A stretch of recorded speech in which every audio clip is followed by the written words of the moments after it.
right now. So I'd like to call the meeting to order of the Pflugerville City Council regular meeting April the 8th at 7 p.m. If you will stand and join me in the pledge and stay standing for a moment of silence. I pledge allegiance to the flag of the United States of America and to the republic for which it stands, one nation, under God, indivisible, with liberty and justice for all. Honor the Texas flag. I pledge allegiance to thee, Texas, one state, under God, one and indivisible.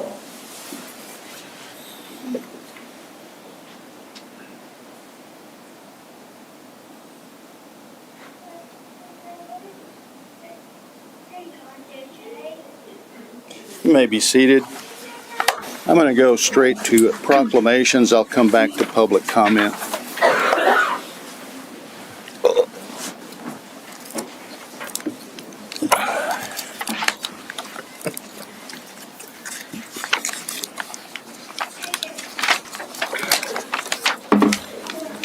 Good evening, ladies and gentlemen. This evening, I have the honor of presenting Autism Awareness Month. Autism Awareness Month emphasizes the need for public awareness to promote acceptance, celebrate differences, and prioritize the inclusion of autistic individuals and their families. Autism affects an estimated 1 in 36 children and 1 in 44 adults in the United States. It is a complex condition that affects each person differently, resulting in unique strengths and challenges. Early diagnosis and intervention tailored to individual needs can have lifelong benefits, easing the transition to adulthood and fostering greater independence. I proclaim April as Autism Awareness Month in the city of Pflugerville, and this evening accepting the proclamations are our PFISD Superintendent Dr. Quentin Shepard, Executive Director of Special Education Summer Neiman, Board Member of the Texas Autism Society Nick Lalos are here to accept that proclamation. If you'll come forward.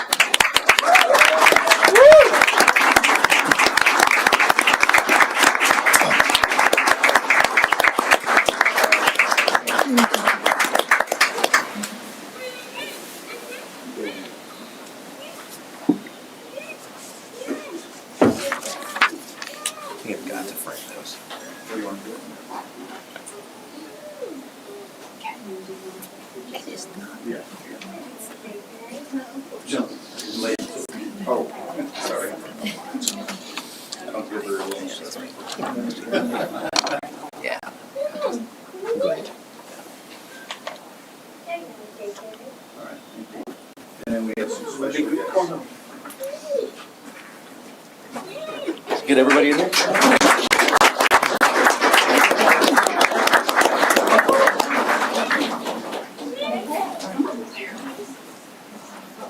All right, come on, everybody. Thank you. Angie.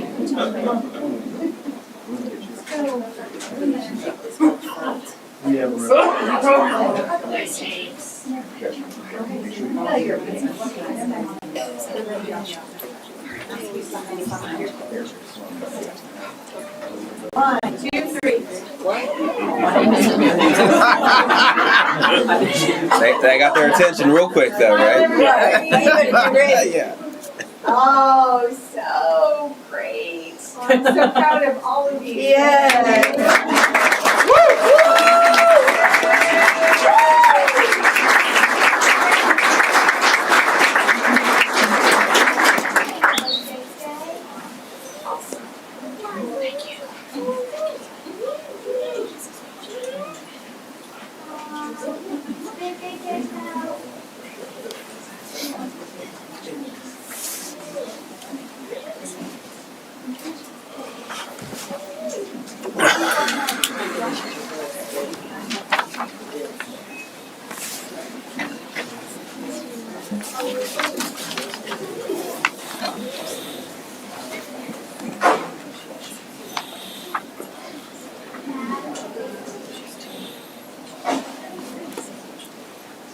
Thank you for helping us celebrate this proclamation. The next proclamation is in regard to National Public Safety Telecommunicators Week. Emergencies can occur at any time requiring police, fire, and emergency medical services. When an emergency occurs, public safety dispatchers are the first and most critical contact our community has with emergency services. The public safety dispatchers of the Pflugerville Police Department's Communication Division have contributed substantially to the safety of our community and police officers, exhibiting compassion, understanding, and professionalism in their service. I proclaim April 13th through 19th, 2025 as Telecommunicators Week in the city of Pflugerville. Our dispatchers are here to accept the proclamation. If you'll come forward.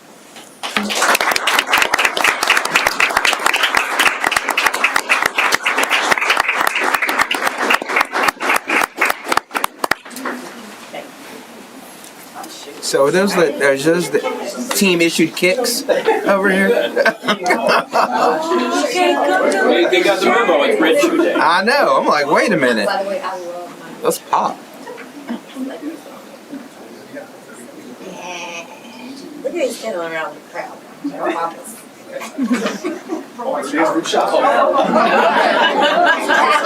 Photo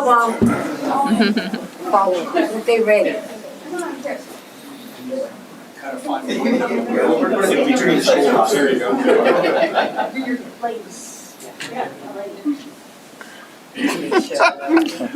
Don't be blocking Makiba, man. That's bad juju. Thank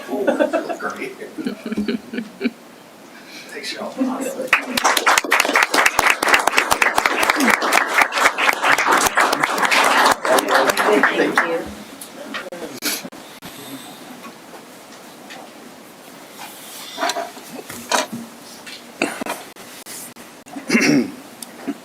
The second week of April each year is designated as National Animal Care and Control Appreciation Week. Animal service officers and shelter staff put themselves in potentially dangerous situations to protect the health and welfare of all kinds of animals and the public.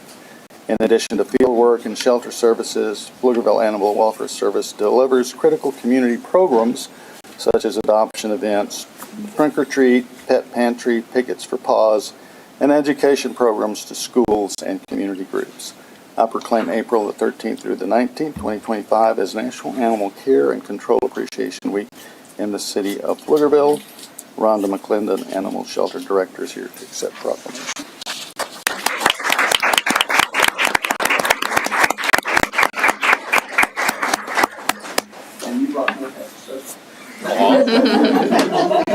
Didn't we get a cat last year that kept on crawling everywhere? Yeah, that didn't go great. Tried it. We tried.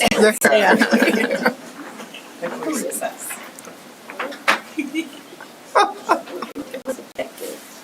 It was effective. Good job, Rhonda.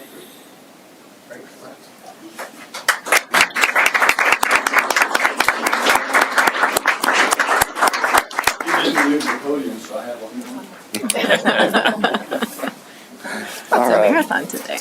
Oh, wow, great. We just spoke this afternoon about libraries. Libraries spark creativity, fuel imagination, and inspire lifelong learning, offering a space where individuals of all ages can explore new ideas and be drawn to new possibilities. They provide free and equitable access to books, digital tools, and innovative programming, ensuring that all individuals have the support they need to learn, connect, and to thrive.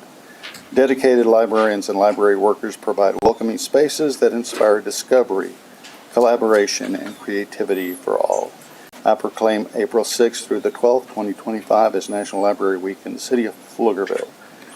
Our library director, Jennifer, is here to accept the proclamation.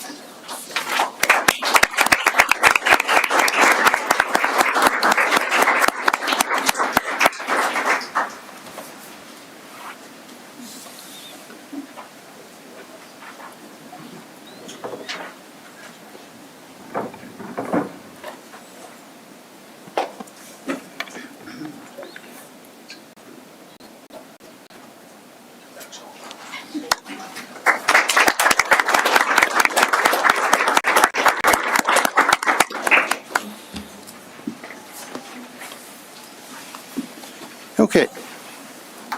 Taking a step back, we will move to public comment. In accordance with the Texas Attorney General's opinion, any public comment that is made on an item that is not in the published final agenda will only be heard by the City Council. No formal action, discussion, deliberation, or comment will be made by City Council. Each person providing public comment will be limited to 3 minutes. I have two individuals, Sarita Lacrosse, or wait a minute, is she here? She's right there. Oh, there we go. Wearing her Texas Tech red. I'm sorry, LaCase, not Lacrosse. I thought that was University of Houston red. Of course, I'm going to wear my Texas Tech red. You're always in your orange. So. Anyway, I woke up this morning at 3 a.m. and I thought of what I was going to say today. So my speech I wrote this week decided to go in the weigh-in. And I'm here to just say thank you. I'm about to retire from Senior Access, and I wanted to make sure I got to say thank you for what you've done for the seniors over the years. I woke up thinking about 2003, coming into the building of the City Hall, meeting with David Busing and Mayor Kat Cullen at that time, who was the mayor, and saying, I have this idea, I have this thought, how we can help seniors get to their doctors, get to their places they want to go.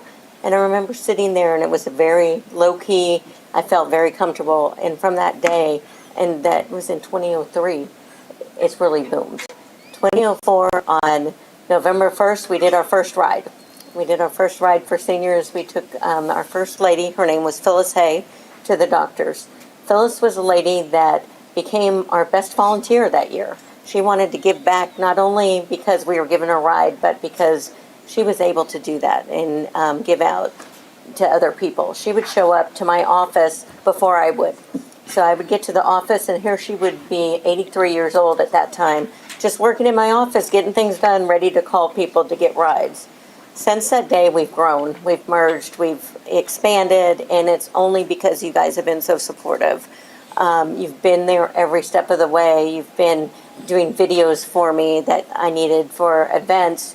Victor's been wonderful, calling me up saying, hey, is this an idea that we can work together? We got CBD funds during COVID, which helped with bring digital equity to our seniors, because our seniors were the ones that didn't know how to get to the doctor by doing it online. They didn't know how to buy groceries online. And so those funds helped us be able to teach them. So not only were we able to provide rides and provide their groceries, your funding has helped them become digitally educated so that they could do those doctors. So this is my heartfelt, the councils over the year. This is probably one of the few councils that has people long-term a little bit. We haven't had that many mayors in my decades that have been here. But I have to say the council and the people that have been here, y'all have been fantastic. I'm sad and happy to be retiring at the same time, because Pflugerville has been in my heart forever. The clients are amazing here. I encourage you guys to come on one of our van rides. It's every Tuesday and Thursday that we're driving the vans. They'll tell you what they think. They are not shy at all. They'll tell you that you have to sing with them or have to do a dance. And it's just a lot of fun that'll warm your heart. So my time is up, but I just want to say thank you very much. That's all I'm here for. Thank you, Sarita.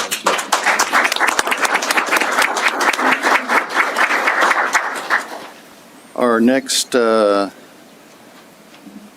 speaker, Celinda Martinez.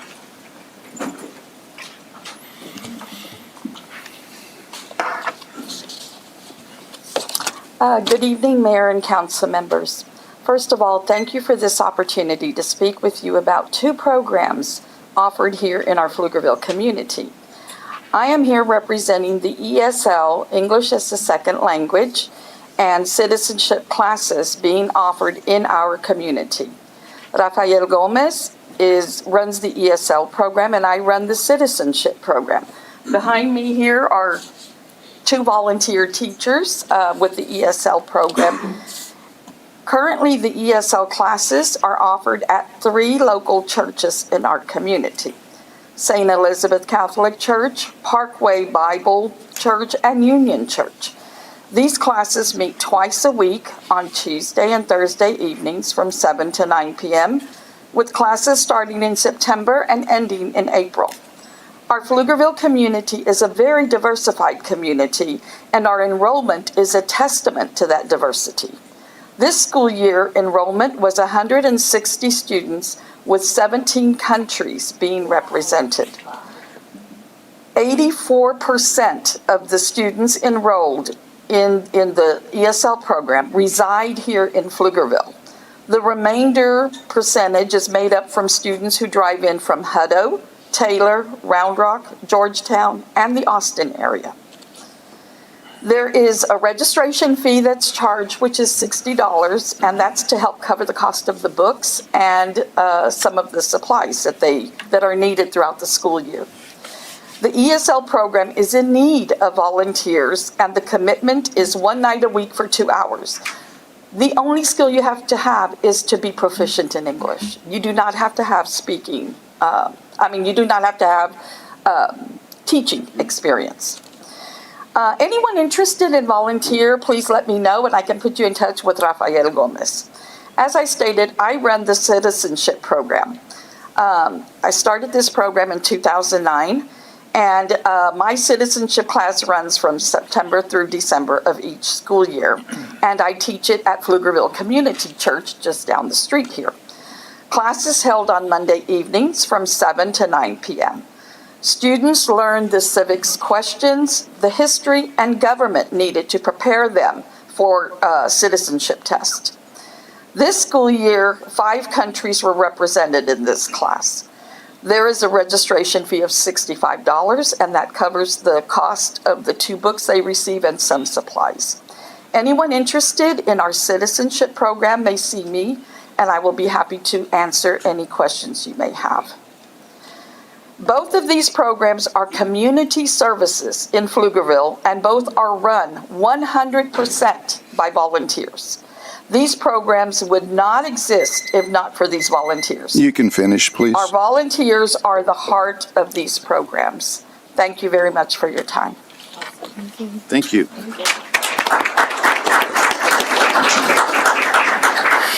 Okay, moving on to our favorite part, consent agenda.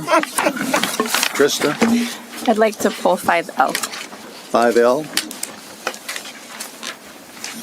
Okay, item 5L. I'd like to pull 5A, J, K, and N. Trista, does that leave you anything to read? Yes, sir, it does. All right, I have items 5A, 5J, 5K, 5L, and 5N pulled from the consent agenda. 5B is approving an ordinance on second reading with the caption reading an ordinance of the City of Pflugerville, Texas, amending ordinance number 1203-15-02-24 of the City of Pflugerville, Texas, as amended by adding the General Business 1 zoning district to approximately 0.5897 acres and the Retail zoning district to 0.8549 acres, all being a portion of Lot 4B, Block A, amending plat of Lot 4, Block A of re-subdivision of Lot 2, Block A, Springbrook Commercial Subdivision in Travis County, Texas, to be known as the Schultz Lane zoning, providing for repeal of conflicting ordinances, providing for severability, and providing an effective date. 5C, approving an ordinance on second reading with the caption reading an ordinance amending and updating the City of Pflugerville Code of Ordinances, Title III, Administration, Chapter 37, Municipal Court Funds by adding a local consolidation fund, a truancy fund, and a municipal jury fund, and revising all municipal court fund allocations in accordance with the local consolidation fund parameters, providing cumulative repealer and severability clauses, providing for open meeting, and establishing an effective date. 5D is approving an ordinance on second reading with the caption reading an ordinance amending and updating the City of Pflugerville Code of Ordinances Title III Administration by adding Chapter 40 Municipal Court Juvenile Case Coordinator, providing cumulative repealer and severability clauses, providing for open meeting and establishing an effective date. Again, items 5A, 5J, 5K, 5L, and 5N have been pulled from the consent agenda. All remaining items may be acted upon in a single motion. Move to approve the remaining items. Second. Have a motion and a second.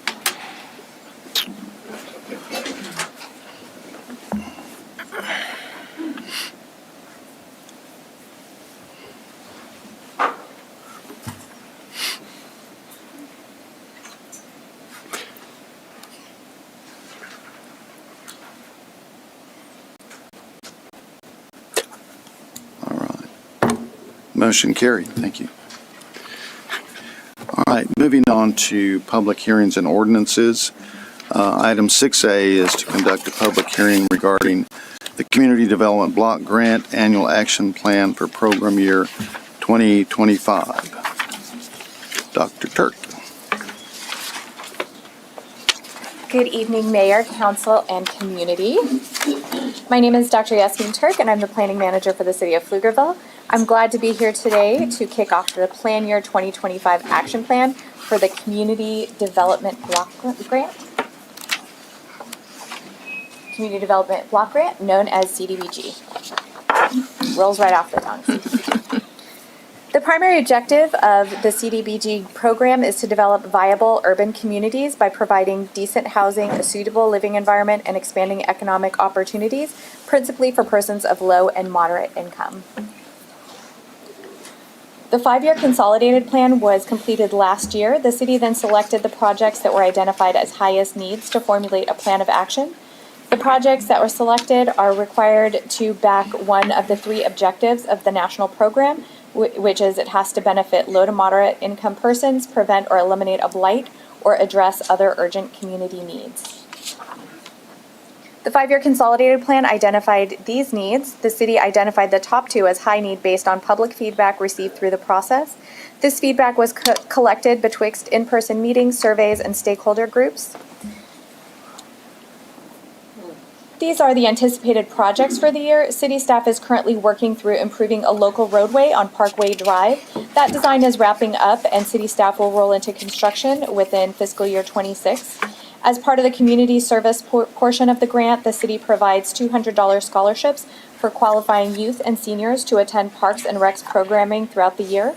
Additionally, qualifying residents can receive funds toward job training through Workforce Solutions. The administration costs cover required notifications, and this is a small portion of the grant Can I ask each you year. to go back to the previous slide? Yes, you may.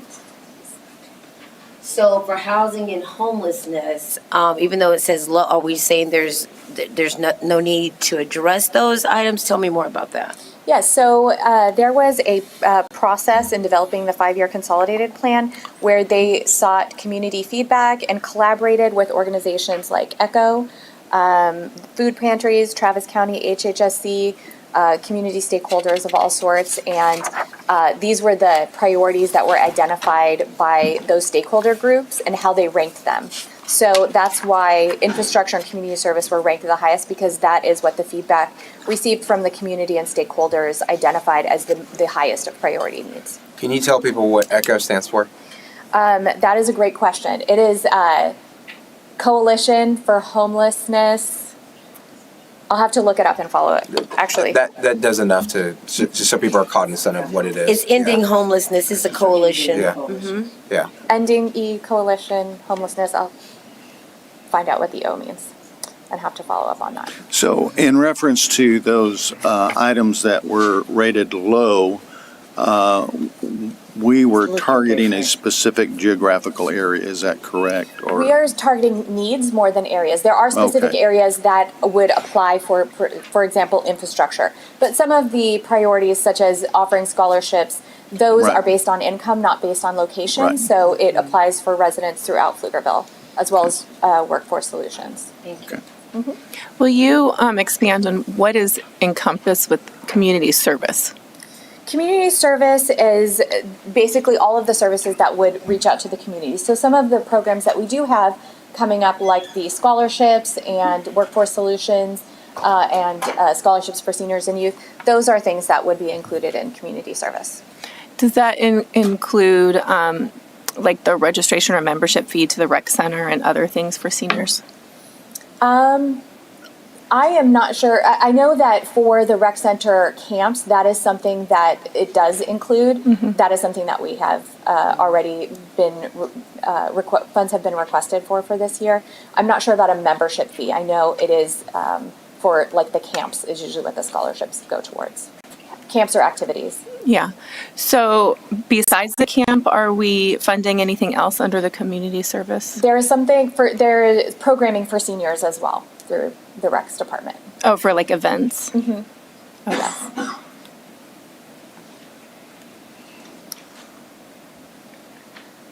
Let's see. I apologize. I forgot the reason I was asking about that. But when you said you talked with the food pantries, so does community service include food needs? Yes, all of the services that would, community service in general means meeting the needs of the community. And so that is through the different nonprofit organizations and other kind of needs that are not met, unmet needs of the community. So I'm not sure if those are not included in the activities that we have chosen to fund or where the funds are going for this fiscal year. But in general, yes, community service does include any unmet needs from the community. And are we talking about what we're looking forward for next year? Yes, So it's this not is funded the kickoff. Okay. This is the kickoff for fiscal year 25. And on this last slide, you'll be able to see kind of what that process looks like because you have not yet received that information, but you will all be receiving the action plan at the end of this month by April 30th. It will be released for public comment, and then you'll have it before you on May 2nd for public hearing, and it will go all the way through until we submit to HUD in July, and we would expect to receive a response of either acceptance or comments within 45 days after submission. So this is the kickoff, but there's still a process ahead of us for approval.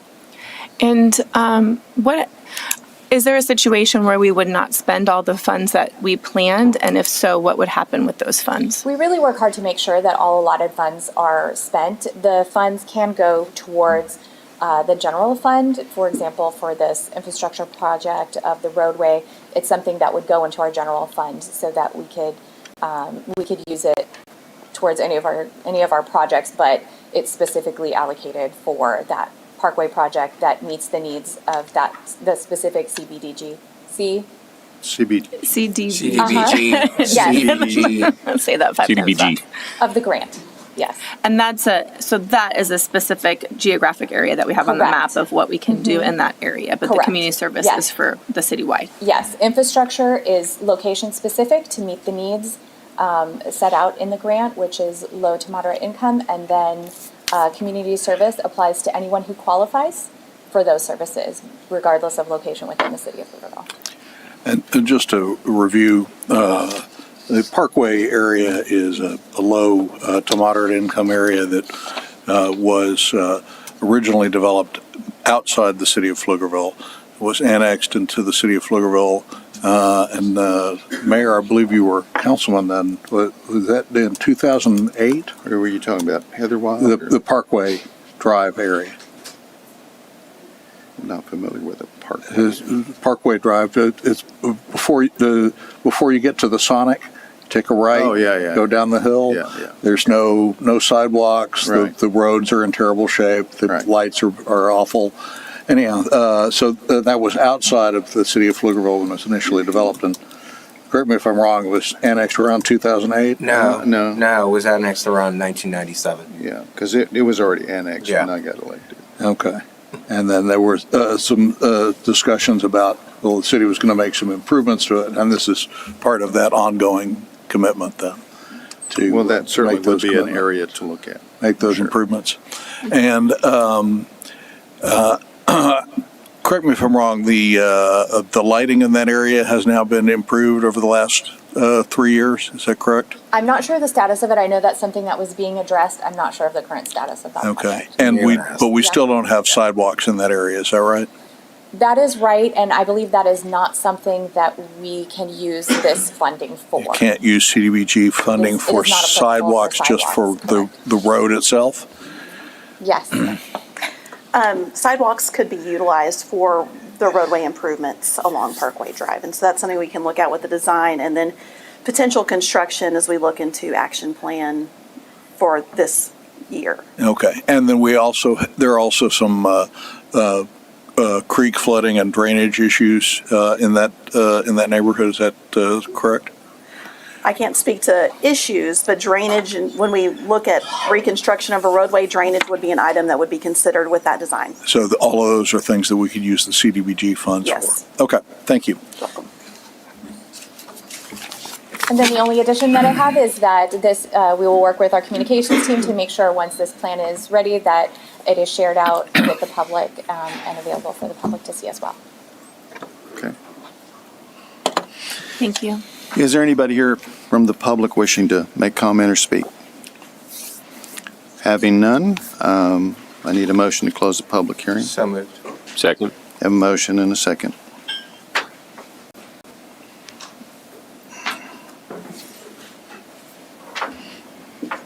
Okay, motion carried. Item 6B, conduct a public hearing and consider approving an ordinance on first reading with the caption reading, an ordinance of the City of Pflugerville readopting Code of Ordinances, Title IX, General Regulations, Chapter 95, Parks and Recreation, Subchapter 95.50, Youth Program Standards of Care, replacing all ordinances in conflict, containing a savings clause, and declaring an effective date. Shane. Good evening, Mayor and Council. State of Texas provides an exemption for child care licensing laws if a Parks and Rec department or any municipality that is working with child care age kids brings their standards of care up every year for a public hearing to be reviewed and readopted. We have made one change from last year.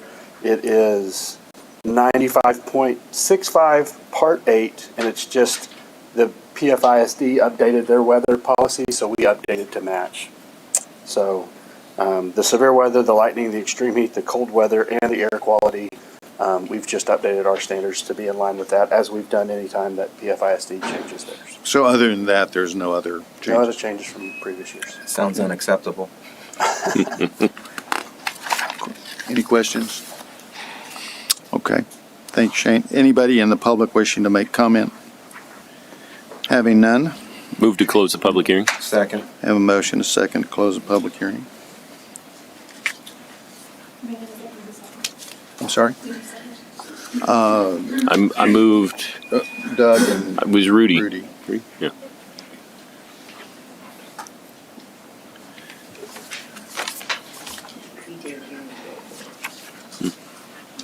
And motion carried.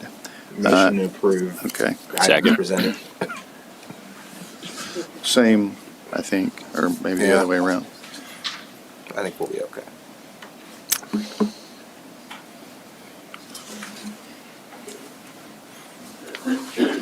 Okay, motion carried.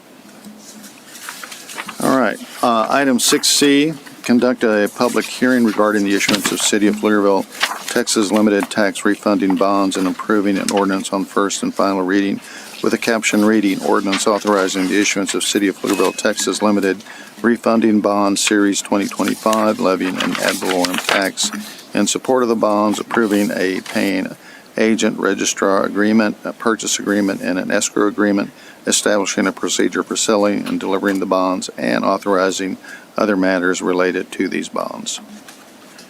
Tracy. Yes, good evening, Mayor and Council. There is opportunities sometimes to refund older issuances to seek some savings, and we have been presented with that opportunity. We're looking at the 2015 series, possibly the 2014. I do have the financial advisors here, Dusty Traylor and Bob Henderson, to address any questions you might have, and also to just address where we are with these refundings today. Good evening, Mayor and Council. Again, Dusty Traylor with RBC Capital Markets. This particular agenda item, as Tracy indicated, is for the potential refinancing of some Series 2015 COs and limited tax refunding bonds. We also have some other 2014 bonds that are potentially up to be able to be refinanced. The item before you this evening is actually a delegation of authority to move forward with that issuance. Since, as you guys know, back about 50 days ago, the council gave the notice of intent to move forward with a certificate of obligation issuance. Since that time, we've been moving jointly to accomplish the sale of the COs and these limited tax refunding bonds. Since that time, so we've also completed the preliminary official statement. updated the city's bond ratings. Both S&P and Kroll during that time affirmed the city's AA+ bond rating, so very, very exceptional bond ratings for both of those. We are prepared and ready to move forward, but I think as we all know, there has been a tremendous amount of market turmoil that's gone on here over the past week with the tariff issue. And that has created turmoil not simply in the equities market that we all see in the Dow Jones and the NASDAQ and the S&P 500, but it's also created a tremendous amount of turmoil in the bond market itself. So in terms of these refunding bonds, we have not set the final pricing terms on the refunding bonds. So the item before you tonight is to authorize that issuance within the certain guidelines set out. And those guidelines to be set out are that those bonds to be refunded, when we issue the refunding bonds with them, those refunding bonds with them will not exceed the final maturity of the bonds to be refunded. So they'll keep the same final maturity date. And we must produce a net present value savings of at least 2.5%. If we were to have been up here doing this a week or so ago, I would have expected our net present value savings to be above 5% on these particular refunding bonds. But so you're saying it's gone down more than 50%? I'm saying that it has gone down at this point, and that's why we decided not to move forward today. And so the item before you allows us to enter the market in a more timely manner when market conditions are more favorable and stable. And there's also nothing about the ordinance tonight that requires you to move forward with any refunding bond at all. If market conditions do not improve, we will not issue those refunding bonds if we're not able to garner that savings. So is this something we would have normally gone through in the process of bond refunding, the chaos that's going on set aside? We would be looking at this anyway? Is that? Absolutely, we would be looking at this anyway. These bonds become callable in August, so we could not have affected a refunding on them really until about now, because we would deliver these bonds. If we were to sell tonight, we would be delivering these bonds now and delivering them in very early May. And we've got to you've got to be within inside 90 days of that first call date to deliver refunding bonds. And so early May is the earliest we could have affected this refunding anyway, or closed on a refunding. So if we miss the calling timeline, we just miss it? The great thing about this is that the calling becomes at your option at any time beginning August 1, 2025. So any date on that date thereafter, it's your option as a city to refinance these bonds and call them away from their holders. So to the mayor's point, this is an example of real-world consequences affecting the citizens regarding what they can do regarding there. And you allowing for some activity, for a better lack of term, for us to make sure that we are at least getting 2.5% on this. But frankly speaking, this has been, you expected 5% under here, so it's a yes, sir. It is. And when you say 2.5% or 5% of what? Of the debt service on the outstanding bond, the principal amount on the outstanding bonds. So what we're looking at is outstanding bonds somewhere in the neighborhood of about $30 million. So being able to save somewhere in the neighborhood of 2.5% to 5% on that $30 million over the remaining life of the bonds. So the last time that we ran these numbers in more favorable market conditions, we were looking at annual debt service savings, if we were to refund every one of the eligible candidates, of about $90,000 per year. And you said that it was going to have the same, it couldn't have a longer maturity date than the original one. It cannot. This If it authorization. goes shorter, it could have to be shorter. It could be, yes. But it cannot exceed it, yes. And besides the 2014 and 2015 bonds, are there any older bonds that have not been refunded because possibly the interest rate was better on those? There are a few of the older bonds that have not been refunded because the interest rates on those were just so low. And there are portions of these 2015 and 2014 bonds that very well may not make sense for that very same rate, for that same reason. There's some of these bonds that have interest rates outstanding that are fixed in the 3 to 3.5% range. It's likely those won't make sense to refinance. Right. And you said, so we're giving you authority to act at some point in the future when it's favorable. Is there an expiration on that time? Like say it's 3-4 months and 5 months it's not favorable? Do you have to This, come back? this actual order, the way it is written, can be 1 year in term. Okay, thank you. If we go beyond 1 year, we got to come back to get reauthorized. And if you have to come back in 1 year, We're in trouble. yeah. What's the you said some of these are as low as 3.5%. What's the average interest rate we're paying I on would these? say the average on these is about 4.5%. We've got some of these that are outstanding at 5% coupons, some of them at about 4.5%, and some of them at 4%. Those are the ones that stand the greatest chance of being refinanced. And then again, we've also got those that are in the 3.5%, 3% range. And the 3.5 to 3, you don't expect those to? I don't. If you know, Getting below those interest rates is a kind of a once every 20, 40 year kind of event, right? COVID. Yes, sir. Okay. Exactly. That was about the only time we would have been looking at bonds with that low a coupon to refinance. That's right. Thank you. And so the order this evening would just delegate to city administrative staff to execute the final pricing certificate on these bonds once they get issued within the guardrails set out.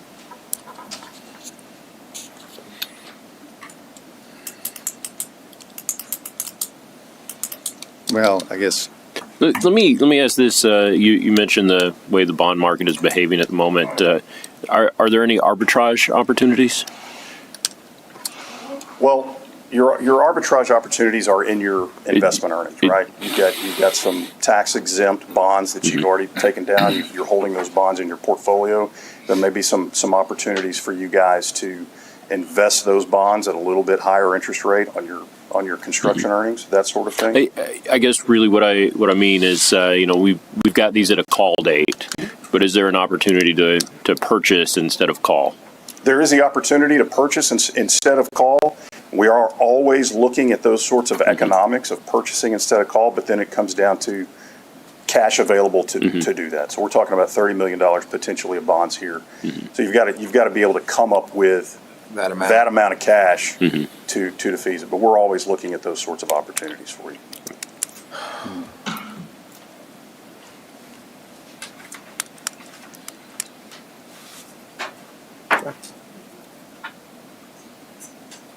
okay.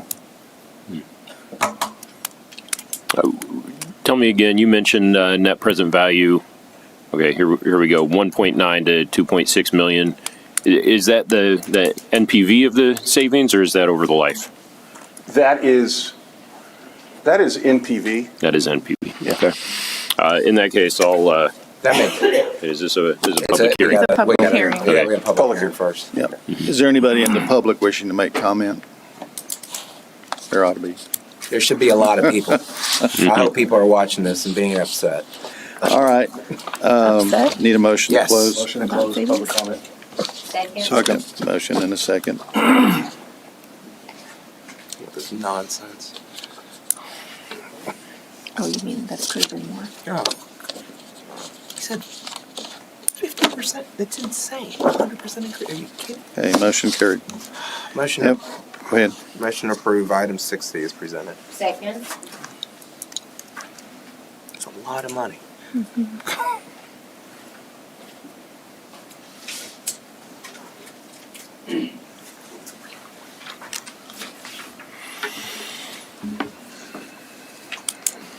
Okay, motion carried. Thank you very much. Sure, thank you.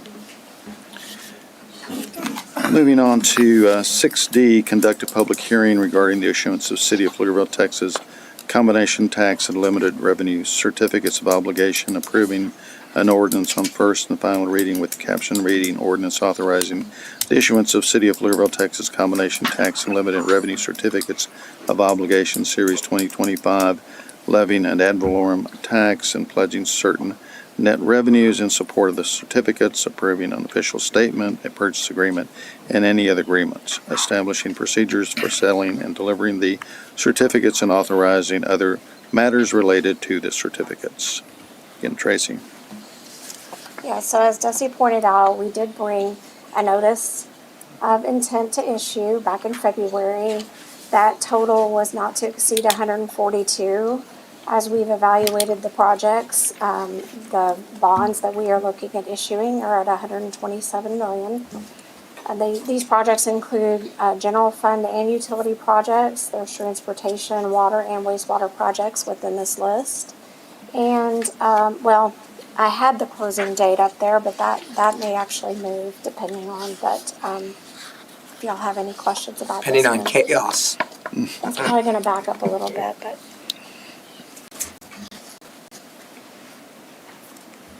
Can you make this any better? Again, I can make it, I can reiterate that throughout this process and working with your administrative staff, driving Tracy crazy probably every day to get bond documents ready. Again, the city's bond ratings were reaffirmed at the AA+ level. So your bond ratings, again, are exceptional and ready to obtain exceptional bond pricing when this thing ultimately, when this tariff impact to the bond market ultimately cools down.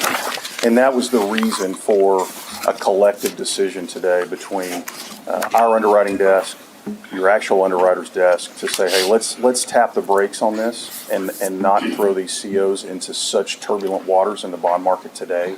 Let's let this thing cool down. We know we've got a great credit rating and a great name for the city of Pflugerville, and let's have her appropriate day in the bond market. So that's a reason to bring this also as a parameter resolution as well. One difference about this parameter resolution versus the parameter resolution on the limited tax refunding bonds is this parameter resolution only lives for 90 days. So if the market turbulence continues, we're not able to sell the COs within 90 days, we've got to come back here and get reauthorized at that point. And again, and the other part of this is this authorization brings the dollar amount to issue down to $127 million as opposed to the notice amount. And what's your expectation for the time for the turbulence to subside, and why? Are you really asking that question? Yes. What's your crystal ball say? Yeah. Where's your magic 8 ball? Please bring it out. I think 4 years, right? You know, that is the question that if I had the answer, I guarantee you I wouldn't be here, right? I guarantee you I'd be doing something else. I'd have more hair and I'd be a lot more tan. So, but your hair's fine. Exactly. Exactly. Touche. And your tan's good too. That's right. That being said, you know, there was a fragment of potential good news yesterday, right? We saw that in the stock market. In the stock market opened down over 1,200 points down, and with a hint of potential good news that they were going to kind of extend the start of these tariffs by 90 days, the stock market reversed course and was up by over 500 points within a 5-minute period. Then when actual news came out that said, no, that was just a rumor, the market immediately reversed course again and went back to the day's lows. So, I mean, that being said, this thing could change tomorrow, but it could also drag on for 6 months or more. But, I mean, that's the fact. Now, the expectation, if we go back and look at history on some things, and they're not all exactly related, but if we go back and look at history, we had tremendous market turmoil at the beginning of COVID. The market shut down, and that's really what's happened here. For all intents and purposes, the bond market has been relatively shut down over the past 3 to 5 days. There have only been 3 days in the past 9 days that corporate new issue bonds have actually been sold into this market. But going back to that, in COVID, the market was really kind of shut down for about 10 days as market participants were trying to find the right footing. And when market participants found the right footing, the market came back. So it could come back as quickly as, again, a day or 2 days from now. But again, it could also drag on a little. This is a different animal than COVID, right? But that is one point in history. We could also go back to the financial crisis in 2007, 2008. And again, the markets were really shut down for a period of a couple of weeks with very, very limited volume as investors were trying to find the appropriate footing. They ultimately found their footing, and transactions were moving on in the primary market. But even in That was a different 2007, world. 2008, That was a different world. no more than 2-3 weeks of shutdown of the market. That was about right, yes. Yeah, but, yeah. Those are some examples, but I think to your point, Mayor, we are in some uncharted waters. Yeah, And- and I think if we go 6 months, we'll be in a recession, and then everything will fall apart. I mean, I have full expectation to see in 3 months. Just being honest with you. So. Yeah. So I have questions about the projects to be funded and to provide, so that may not be. That's on me? Yeah.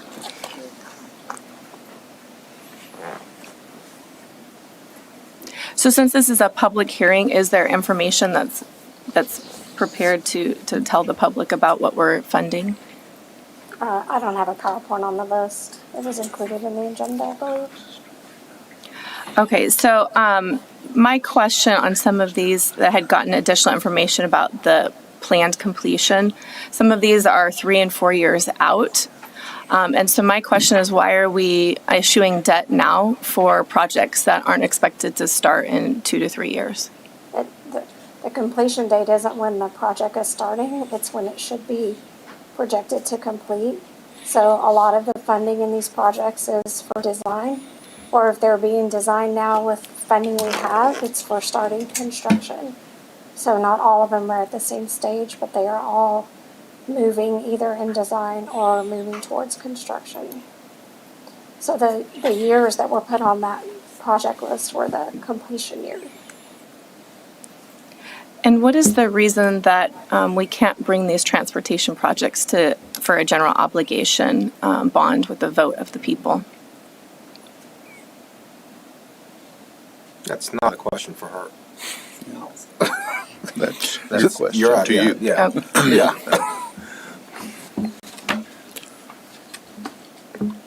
I will say some of the projects are in design now with current funding that we have.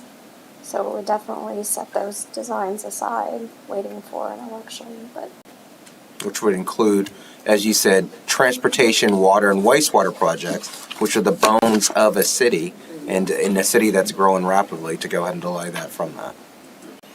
the biggest portion of the utility one is the raw water line, which obviously has already broke ground, so. Which we need because we need the water resources in the Second Strike specifically for the city to provide more water to our citizens. My question was about transportation. I wasn't speaking to the water. But if we brought it to the voters in a November election, then they would be able to participate in the decision of this additional debt.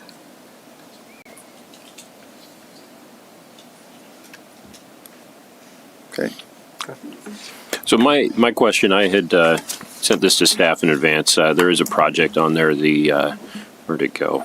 The pavement maintenance program for $6 million. I expressed concern that I don't want to finance a project for longer than its useful life. I don't think maintenance programs would have a 20-year lifespan. I was informed we would try to carve that out. Should we be reducing the spot issuance to 21 million instead of 27 million? It's not carving it out of the issuance, it's just adjusting how long it's financed. So we would be adjusting the Correct. call or the And maturity date on those. we are adjusting the transportation to 20 years, where the utilities will be 30, so we have made those adjustments. Okay, and then the pavement maintenance, would that be more of a 10-year or? Of course, yeah. Yeah, I think you were talking about 7 years, 7 years on that. And remember, when we're selling municipal bonds, we're selling them in a series, meaning we have bonds that are maturing each year over the life of the bonds. And there will absolutely be at least that amount of bonds that is maturing in the first 6 to 7 years to get that amount to get that amount of money out of the way during its useful life. It will be carved out and be part of the first 7 years. All right. That's a really good point. To your point, hey, listen, why do we do it outside striping or something like that? And then you saying, okay, it's going to fall. So those particular projects would be part of the amortization that occurs in the first 7 years. Okay. No, I appreciate that. Thank you. Will you explain that further about this series? Sure. when we see a number like we see here this evening of 127 million, it looks like, oh, well, we're going to pay that off. We're not going to pay all of that off until the very last maturity, but that's not actually what's happening. There are bonds that are there are about 20 to 30 bonds that make up the 127 million. So some of those bonds mature actually in less than 1 year. Some of them mature before the end of this fiscal year. And then there will be bonds that mature next year and the next year. So there's portions of that 127 million that are being paid off, principal amounts of those bonds that are being paid off individually, each individual year. Each of these bonds, each bond in a series of bonds actually has its own, it's called a CUSIP number. It's like a social security number for a bond. And each individual maturity has its own individual, effectively, social security number that identifies that bond in amount, in its own rate, and its own maturity date. Is that true of all of the previous bonds, that this is the way it's handled for everything? Yes, yes. These bonds are not, none of the bonds for the city of Pflugerville, or for that matter, hardly any city in the state of Texas, are what we would all kind of call balloon bonds, where you don't pay off the principal amount until the very, very end. That is not what happens. What happens is bonds get paid off in those series, and each individual maturity, principal amounts of bonds get paid off each and every year. And that's one of the ways that you're able to sort of help match up the useful life of projects with these bonded debts. Well, I would imagine that would also allow us to provide stability in our debt service rate by ensuring those are laddered at maturities. That's right. That's all looked at. Are you sure we don't want to just drop a bomb at the end and tell that the citizens at that point, too bad? And how is it determined how much you have in each maturity level? Yeah, we try to match up, level debt. Try to construct what we call a level debt service structure, so that in total each year we're paying the same amount of total debt service on those bonds for each individual year. So then the principal amount and interest amount does adjust as you move down the ladder of the various series. But then we're also taking those get adjusted as well, kind of to Mr. Weiss's point, that we're also taking into consideration tax rate concerns as well. So there are even some minor adjustments that take place on that total each year to help think about the tax rate impact that may occur in this year or even in the next 3, 4, 5 years. So that's all being taken into consideration. Thank you. You're welcome. So there's several moving parts. There are several moving parts. Yes, sir. I have a question, but I don't think it's for you, about why we're issuing 127 when up to 142 was authorized. I think that's... So the 142 came from the CIP plan that was created last year. And so I was using those numbers for those future debts that were on that plan. But we've actually gotten an updated draft of that plan, and we wanted to use the most current information that we had. And so that did reduce the amount of money we needed to issue on the general fund side. The utility fund didn't change. It was 59 all along. Is that because the expenses went down, or because we had trouble spending the money in the time on the projects? Yeah, it was more the timing of the projects and other funding. And so that future debt line changed to where what we need for this year was not as much as we had projected last year that we would need for this year. So we set a tax rate at 83, we're only going to need 67, and the debt service schedule will be adjusted to accommodate for that. So if the construction had gone faster, we'd be closer to the 142? Is that what I'm hearing?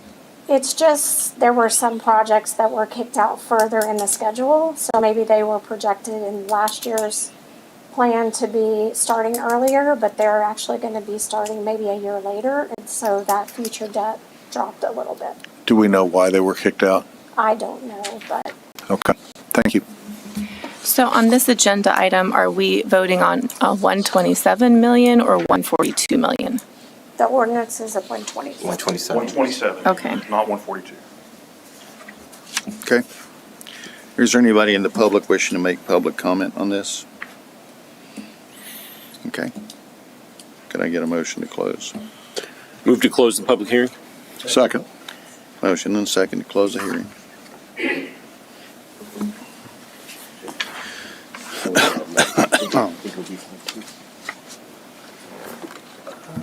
It didn't take. Yeah, this one. There you go. Okay, motion carried. No. Need a motion to approve? So moved. Second. Motion and a second.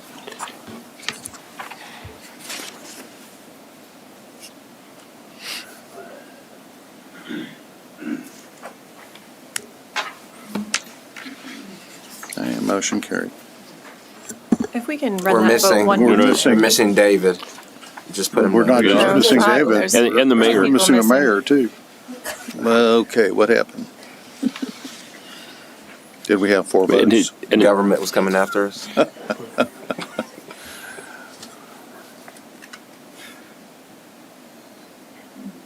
Do we need to tweak our system or something? There it is. Okay, motion carried. Thank you. All right. Moving on to the regular agenda. Thank you, gentlemen. Good evening.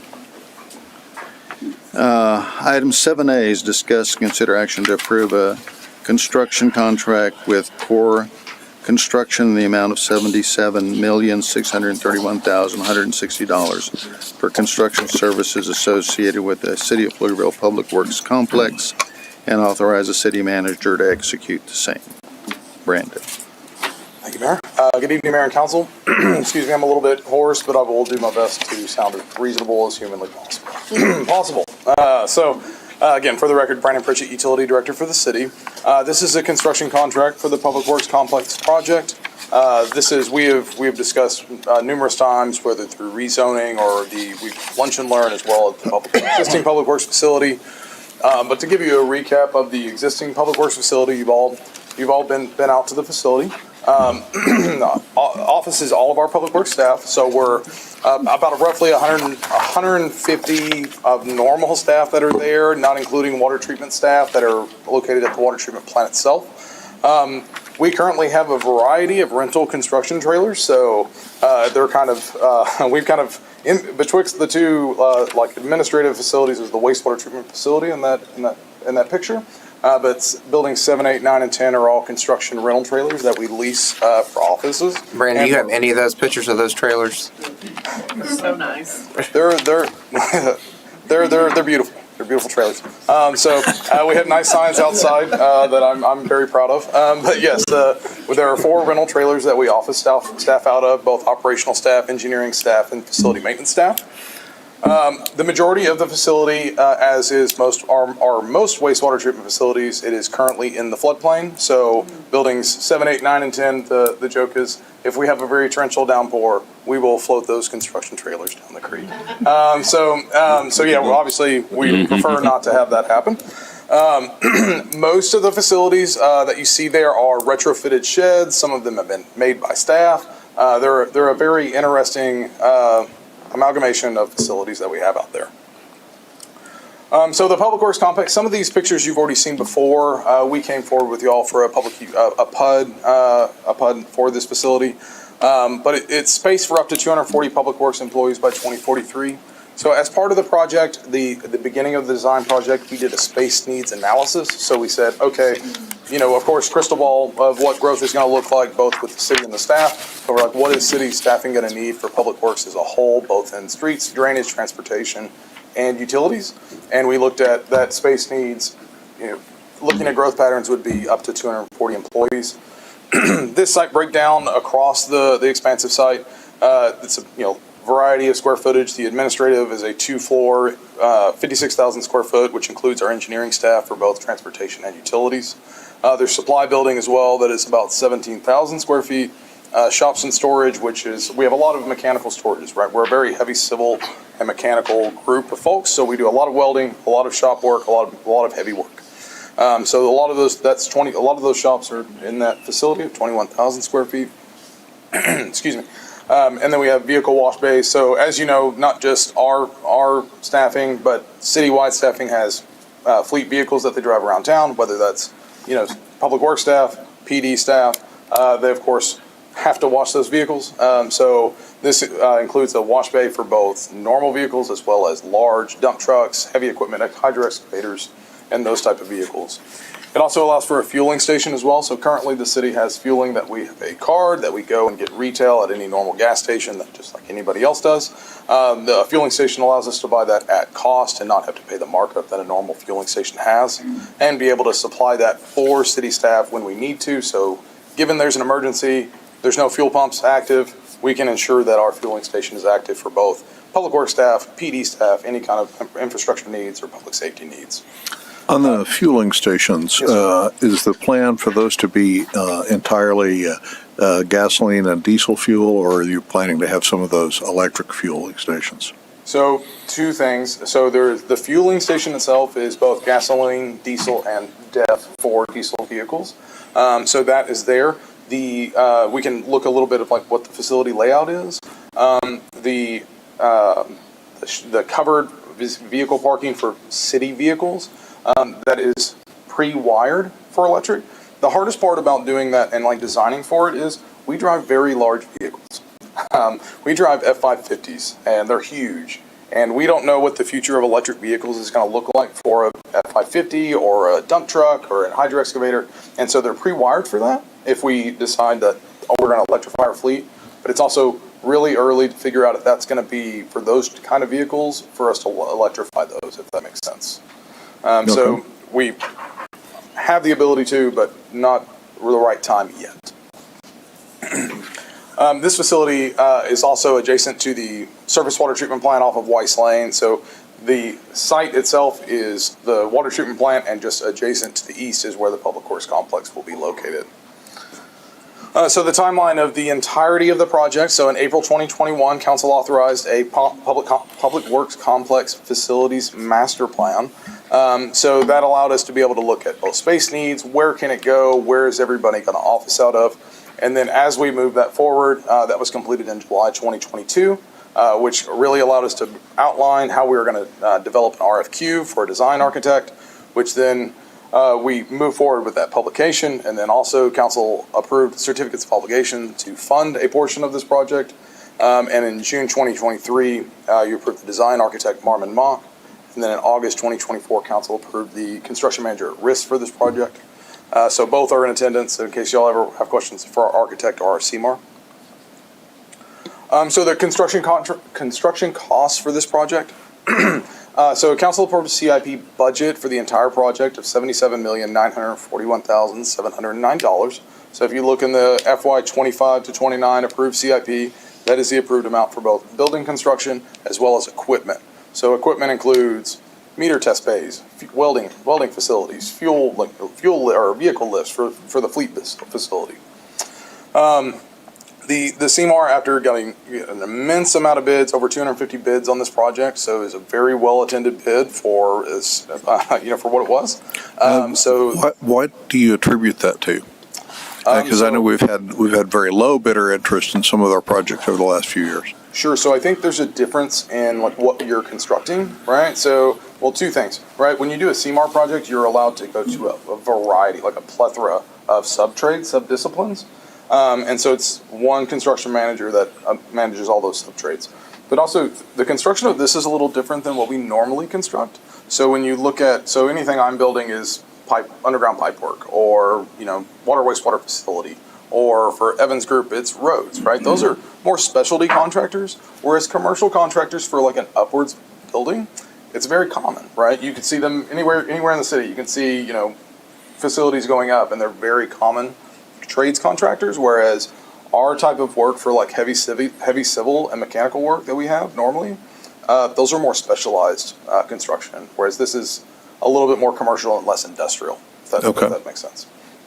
So a lot more contractors on board for something that's more commercial. So the guaranteed maximum price, as you saw in your packet, for this project was $77,631,160. That includes construction costs, equipment costs, and equipment allowance for both furniture, meter shop bays, anything that we need for equipment for the facility, as well as there's various contingencies that are built into this GMP. So while we can't, we're not going to try to predict macroeconomic trends of tariffs. There is a tariff contingency built into the contract, but again, we're not the arbiters of what tariffs are going to happen in the world. But we also have contingencies as well, so owner-held contingencies, contractor-owned contingencies as well into that equate roughly to $5.5 million. So our project contingency, so if you were to look at the approved CIP for this project that's on the city's website, we had a $7.771 million project contingency that we're actually not planning to touch as part of this. So if you look at any of our CIP projects, we hold a contingency in there because we have no idea in a year from now what the world's going to do. If we don't want to be surprised by the world going crazy and prices going insane. So, but with where we're at with our GMP and where we're at with the construction budget, we are right on target with our budget without having to dive into our actual project contingency that we hold. Is the project contingency in addition to the 77 or it's within the 77? In addition to the 77. Okay, so if you look 84 with both. Yes, ma'am. If you were to look at the CIP budget itself, there's a breakdown of design, construction, equipment, and project contingency in every CIP project. This one wouldn't be touching what we hold as our internal contingency for a project before we bid it. Does that answer your question? Thank you. Yes. So the construction schedule of this project. So assuming this is approved this evening. We would have a notice to proceed to go to our construction manager at risk, and then we would start doing large mass excavation, to start it and complete it this summer. So if you're this summer and have underground utilities by the fall. So if you've ever heard us talk about construction in Pflugerville, we have horrible soil, so there's a lot of mass excavation that we have to do for a lot lot of clay soil. A rich soil for farmers, not necessarily for mass construction. Not necessarily for heavy civil work. Correct. If we were doing agriculture work, it would be phenomenal. But It's not the black waxy, but it's not bad. It's not bad. So the intent is to have all of that underground work done and all that mass excavation done by this fall, later on this fall and early winter, and start bringing the actual structures up into the air into 2026, spring 2026, to start having both the admin building and the ancillary buildings in the air, and to start doing what's called dry-in and power and HVAC work inside of those facilities into next summer, 2026. And with the intent to be online and everybody moving out of our construction trailers and our floodplain area by November 2026. Excuse me. So with that, there's some facility renderings that we've seen before with both the PUD. Happy to walk through these, happy to pause if y'all would like me to.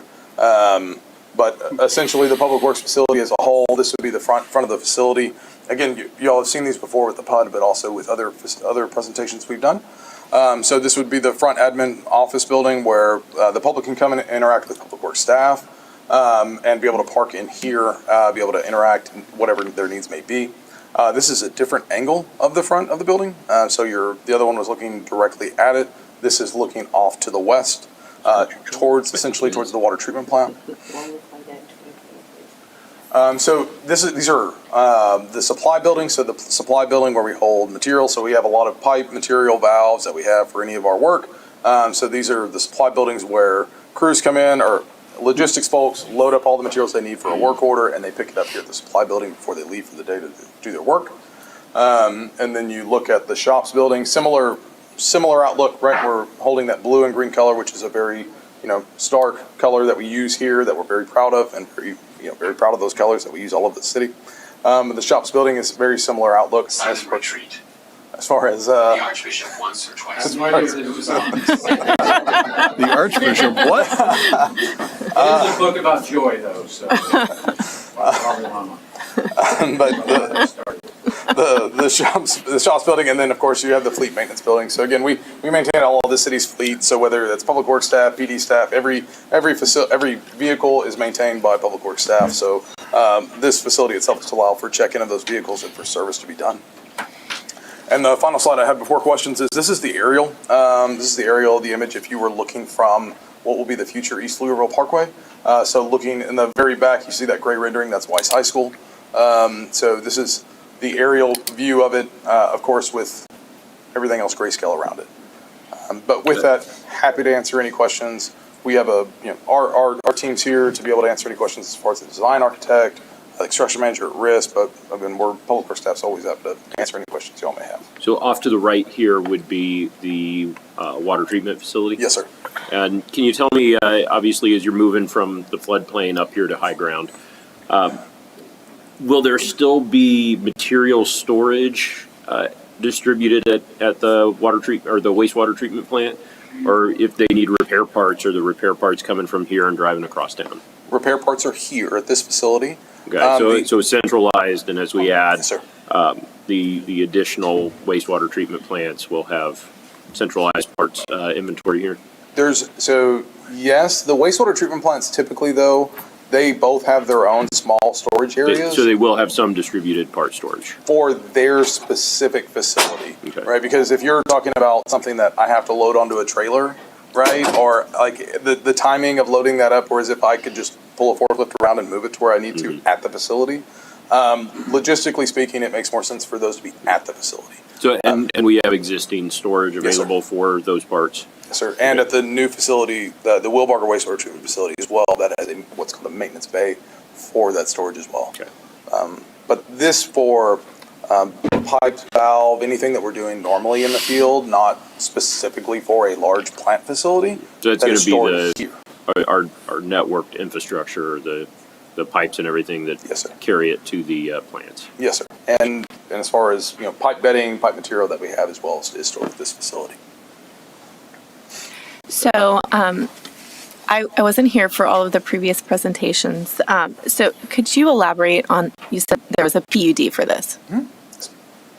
So this is so we went through a rezoning of this whole, both the public works complex as well as the water treatment. It's all one, technically two parcels split east to west.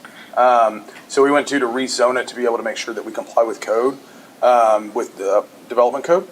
So we went through that because a lot of the things that we were wanting to do from a public works complex and a public facing, like public infrastructure and how we maintain it, didn't really fit in line with normal development code for like a commercial building. So an example is we have a fueling station, and normal code is thinking of a fueling station as a gas station, right? We're not a gas station, we're a commercial entity. So we went through that rezoning process to make sure that it fit our need, but also make sure that we went above that code requirement as well. Thank you. And so this facility is to be able to grow as staff grows for the next 20 years. So what percentage are you going to be filling initially when you move in? So we're about probably, if you're asking like seats or like to how people, much, usage of the square footage. So if you're looking at usage to square footage, so the supply building, shops, those kind of things will fill out regardless because you're always going to need inventory material. For the offices, we're going to be in the 60 to 65% range, maybe. I mean, I'm kind of guessing off just simple math on where we're at now. But the supply building, shops buildings are always going to be working, right? Those jobs don't change. It just may be that they have to modify them depending on what the workload is. And then so some of the staff are going to stay at the wastewater treatment? Yes, ma'am. And then, how many are staying and how many are moving? Yes, ma'am. So the folks that actually operate the wastewater treatment facility are staying there. So that is currently 9 staff members that work at that operations staff that stay at that wastewater treatment facility. So they stay there. That's a 24/7 facility, so they do a rotating shift. And the same for the next door to this is the water treatment plant. It's the same. They're staying at the water treatment plant as well because that's where their 24/7 operation is. And this facility didn't account for the growth of those facilities either, right? Because we didn't need to account for them because they have their own facility that they're currently in. Thank you. But if they're happy to answer any questions, but again, city staff's recommendation would be to approve the guaranteed maximum price from Core Construction, authorize the city manager to execute the same. We believe this project meets all the city's strategic goals of both safety for maintaining infrastructure, as well as allowing us to maintain infrastructure to promote economic development, and they'll also providing essential city services to the city. But again, happy to answer any questions you may have. Sorry for my hoarseness here with my You're fine. throat. Okay, council, any questions? Do you have confidence in the contractor? I do have confidence in the contractor. So we did a full award or a full review, interviewed with a lot of different CMARs, and we were all city staff. The folks that did the interview were very confident in their ability to be able to perform. So you're standing by that date. I am standing by it. Yes, as much as I possibly can without knowing what the world's going to turn to. So, Okay, you're in if trouble. there's no COVID, Yeah, that's it. All right. Thank you very much. All right. Thank you. Okay. I will move approval of item 7A. Second. I have a motion and a second to approve item 7A.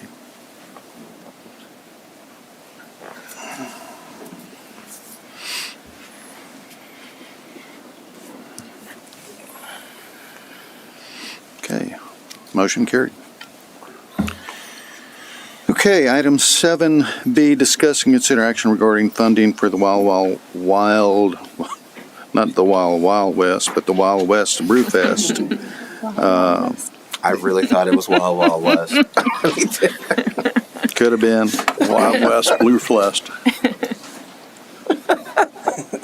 I mean, I still don't know why fest isn't a PF word, but you know. Wow. Wow. Trademark to take it in all across the United States. Good evening, Mayor and City Council members. I'm here today on behalf of the Rotary Club of Pflugerville and a group of wonderful, selfless individuals that have joined me this evening. And we are the proud organizers of the Wild West Brewfest here in Pflugerville, which is an award-winning event and significant fundraiser for our community. Rotary is the world's largest service organization. We're here tonight to ask for your partnership in supporting us, not just with the Wild West Brewfest, but the larger network of nonprofit organizations that serve Pflugerville. Specifically, we're requesting the city of Pflugerville help cover the increasing fees we are being charged by the Austin Public Health Department to host this event. Why does this matter? Austin Public Health is now charging fees that disproportionately impact nonprofits like ours. These are the same fees that affect other important community events, including Pflugerville Pride, Juneteenth, and others. Make it more difficult for nonprofit organizations to host events that benefit the very people we all serve. We believe these fees should either be waived or subsidized or reworked in our contract that the city has with the Austin Public Health Department for community-driven, nonprofit-hosted events that have a proven record of giving back, and the Wild West Brewfest certainly qualifies.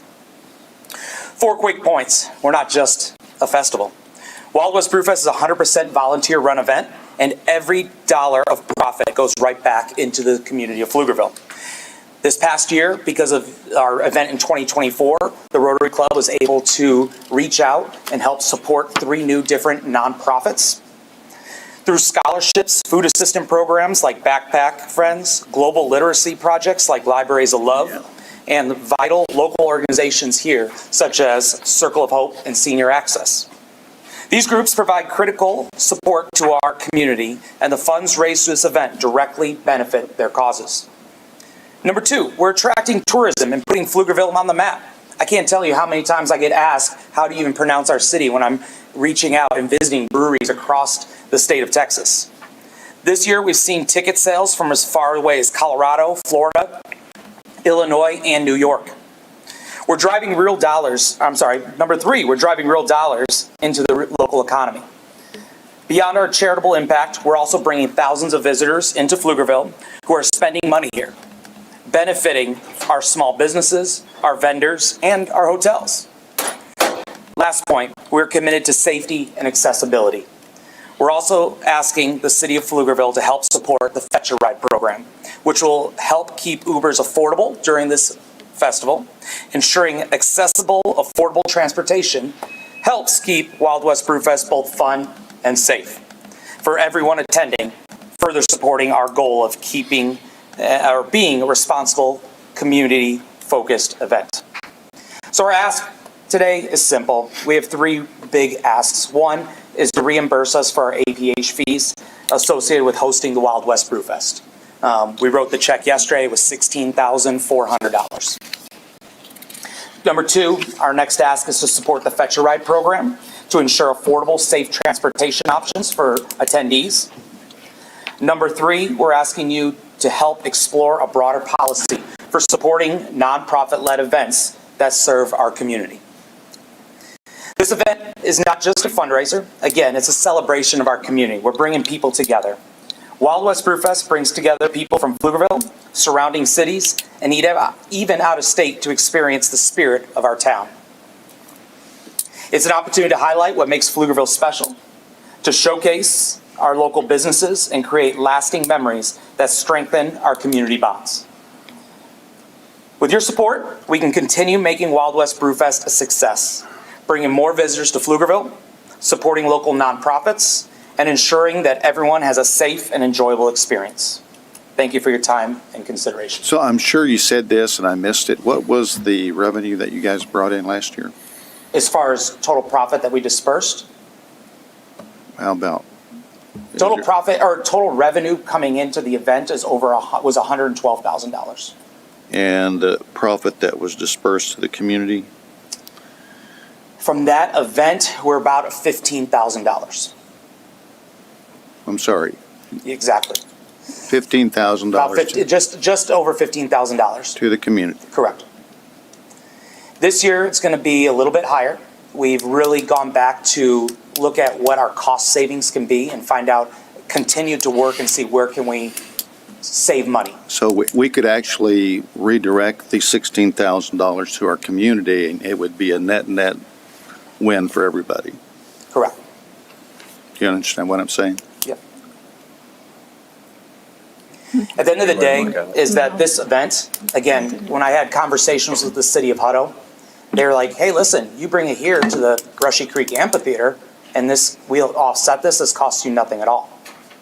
And my argument to that is that we had the generous support of the Pflugerville City Council last year, and I don't think that would be fair. They also don't have the hotels, the restaurants, all that to support that event. Do you have any numerics or metrics on what that would bring to us? As far as what? The hotel occupancy? Mayor, I don't. I can tell you right now that people are coming in, they're staying. Especially this year, what we did is we know the saying, hotels and bed, or heads and beds, right? The hot tax. Speaking with with Carla and her team, we've talked a lot about where different funds are at with the city of Pflugerville. And one of the things is right now we are at 1,237 tickets sold. That does not include the 172 volunteers that we need for this event. Does not count the vendors or the breweries that are coming into town. This year what we did is we put a heavier emphasis on Friday evening, so that way we can keep these people in town for more than just one day, to bring them into town Thursday, Friday. So it's just a one-day event on Saturday? I've never been. so- Correct. It's actually turning into a 3-day event in sorts. Thursday this year we added a competition. This is getting a lot of excitement from the breweries to a point where we're already exploring making this a certified beer judging competition moving next year. So that way the breweries across the state will come here to gain points for their judging. Friday is our launch party. It's our kickoff event where we do a live auction. We also do our announcement of the awards ceremony. And then Saturday is the event. And so again, many of these people are coming in Thursday, staying Friday, Saturday. Right.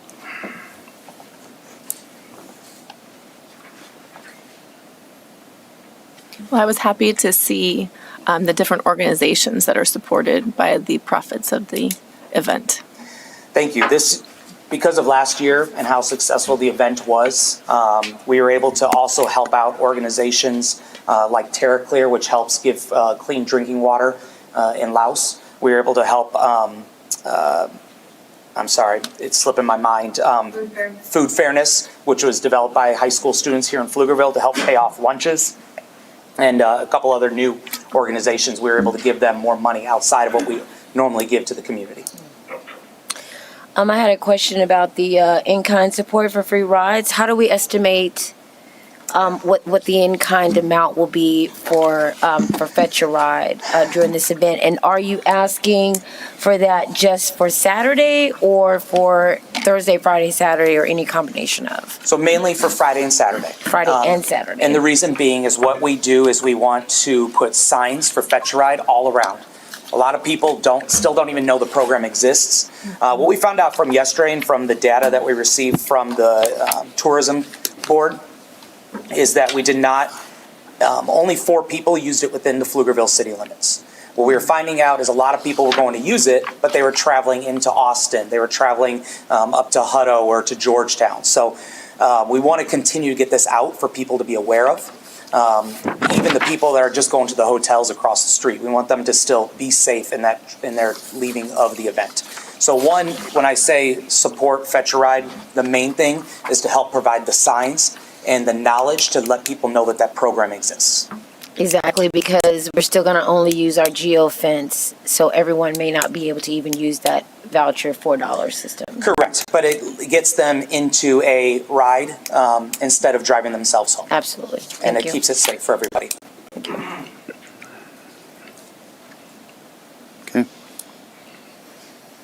Eli, could you tell me one more time? You mentioned it. You cut a check to APH yesterday. Yeah, for $16,400. It's $280 for every booth that serves food at this event. Again, to put that in perspective, I've got their fee schedule right here. If I am a high-risk, large restaurant or retail food or food processing plant or a warehouse, for one whole year I have to pay $896. We're paying $16,400 for essentially about 90 minutes. So I don't mean to cut you off, No, you're Eli, fine. but this conversation's been a conversation we've had for a long time in this dice. The utter disgust at what Austin Public Health charges, and that makes absolutely no sense, as you just conveyed succinctly, and the actual real world application of their economic systems to that. It's been horrible from the beginning. You guys have heard a lot from me on it. Last year we gave it to them very, very well about this. Again, I'm going to reiterate that we have to find another system. We do, and the problem is that for us, we went to a system that we thought would help our citizens, to honestly help the city when it comes to economics on this issue. But the reality is that we are dealing with things that have unintended consequences of this. So when you're speaking about this, yeah, I mean, let's be frank. You're going to get people who want to support Fetch a Ride. You're going to get people who want to change the policy on that. The real question becomes regarding the 16,400, and that's a discussion we had last year. We said, hey, listen, if we're going to do this, and this is the issue, we're going to go with these people again, then we're going to go and have to support and fund some of these things that had happened with it. And correct me if I'm wrong, Councilman. I was told, and maybe I'm not correct here, that we switched in the past to help support our food trucks. Well, one of the reasons. Correct. Yeah, there were. I mean, what we were having, we were getting calls. I remember explicitly about a fair or a festival at a elementary school, and folks coming in and having conversations about this. So we were just like, okay, this is ridiculous. The previous contractor for it. So, and you see me getting more agitated about it because you're right. It is a ridiculous issue that we are going to deal with. If I take this event and we were to hold it outside city limits, it was in Pflugerville, but outside city limits, it costs us $0.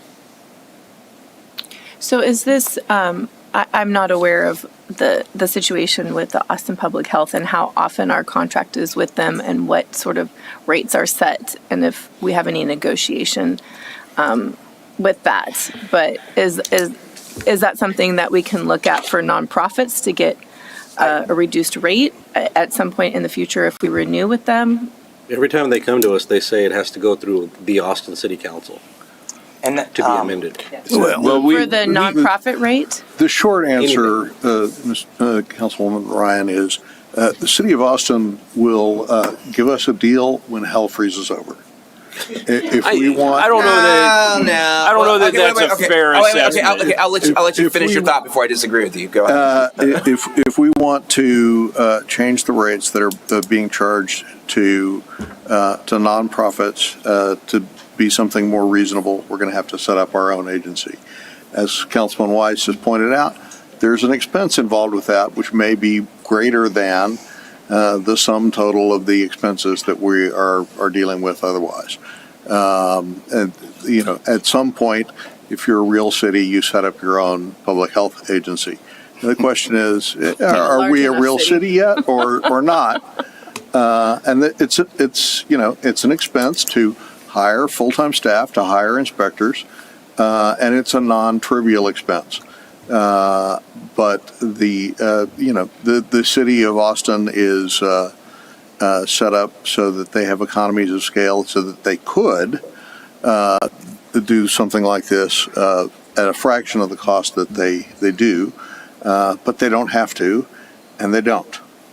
So what is the permitting situation in Travis County that allows it to be so much lower? My understanding of Travis County is that they also contract with Austin Public Health. I was about to say it's all Austin Public Health. But in their contract, they subsidize those fees.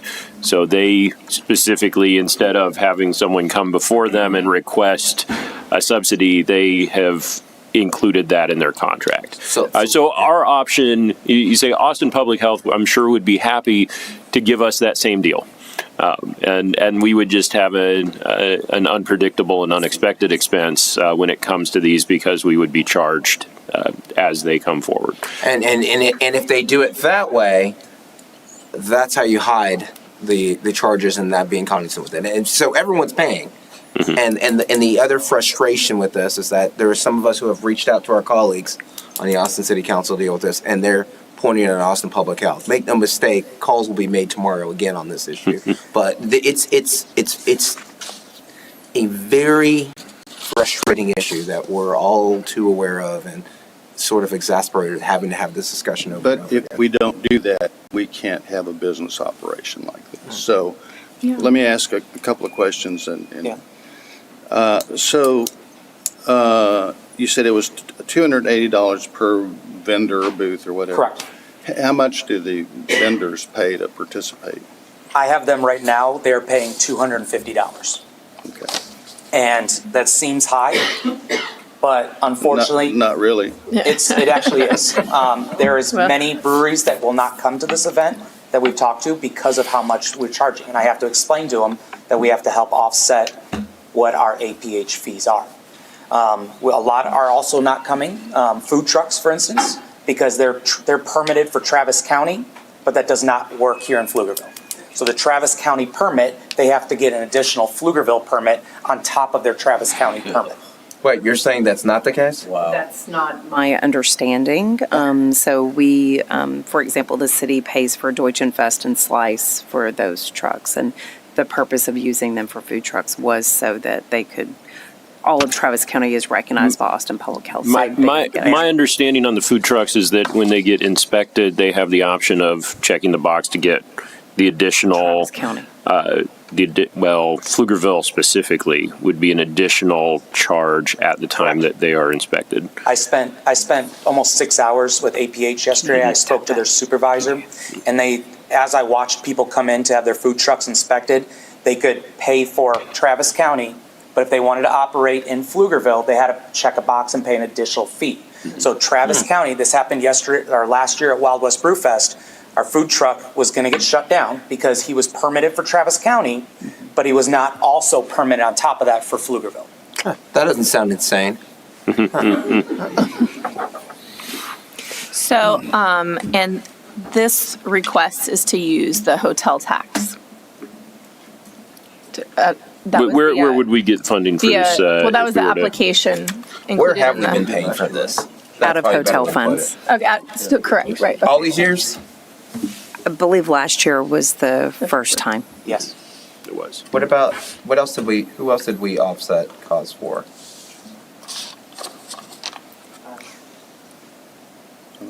There were reimbursements. Okay. This that we've done is unique. So the other ones were reimbursements. Where do we get the funding for those reimbursements? Hotel tax. If you were speaking of Pride. If we're talking the same thing. It was Pride Festival. Yeah, because we had that, I remember having that exact conversation. Doug and Caesar brought it up. So what's the difference between a reimbursement and this application? So that event did not have the same request for Austin Public Health. It's a two different requests. Okay. We did it for overtime. So I have, okay, I have a yes. Thank resolution you. sitting on the desk, but it is reimbursement up to $15,000. Where were we getting the $15,000 from? We used previous year. We didn't know until just now that it was 16,000. So. Yeah, I'm sorry. Where, from which bucket are we pulling $15,000? Is that coming from Hot Tex? Or Yeah, general if fund? approved, I would pull it from Hot From Tex. Hot Tex. So is this item for 15,000 or is it being No, amended for it's gonna be 16,400? amended for, so whoever has the motion. Do we need to is take 16. action to commit to the Fetch a Ride request, or is that something that staff can handle? I prefer to document things if it's already in there. Oh, it I have it in, sorry, It's in that. I'm trying to find it. Yeah, it's section 2. Yeah. 2. Oh, in kind, Yes. free ride share. Yeah. There What it was the is. third thing you were asking for? Just for us to continue to work together for a resolution for nonprofits. He doesn't want to have to You deal have with to this come crap to every this year. every year He's to done do with this. dealing with it every year. Well, That's what he's and saying. It's not just Yes. me. I mean, Sure, others No, do a we're lot of putting it all other- on you. We're putting it all on you. Well, it's No, there's a lot of A nonprofits. great example is we got to go out to Katy, and I talked to that. They started this event 14 years ago, and we were out there 2 weeks ago watching their event. You know, just over 5,000 people coming through, and what they've grown it to, or to part where they're selling out 4 different hotels that are within walking distance. What that's doing for the economy, you know, for the city of Katy, but then also knowing that, for their health department, they pay $60 for this event, being a nonprofit. So it's just kind of, it goes back to seeing how can we impact the community more. The only thing I would add, Blake, is the mayor asked that, and so when I'm very familiar putting on major events, soccer tournaments, and the impact Caesar rolls his eyes. And one of the things that we always considered in our economic impact were we got the numbers from the hotels. You know, for the families, for the officials, staff, everything else over there as well. So that's always so. When you come back, well, let's hope you don't have to come back next year. Correct. But if you do, have that information made available, because that's the genuine part of the economic impact that you're doing from that. Correct. And the hard part is when we set up a block of hotels, is that the fact of any rooms that are not used, we're paying for those Yeah, out of pocket. I know. And so that's the hard part with the blocking the hotel rooms. When you sit there and you talk to these people and they're like, oh, it's getting late, I'm going to go get a hotel room across the street. Again, that's not something you can track. So, but they would have, unless something changed with our agreement with Austin, they would have to come back next year, correct? When I talked to the supervisor at APH, they said that our contract with them can be amended to either waive the fees or give a discounted fee, but it would have to go through our city council. Yeah. Which again, because of the temperature in the nether regions, it's not below 32. It's so ridiculous.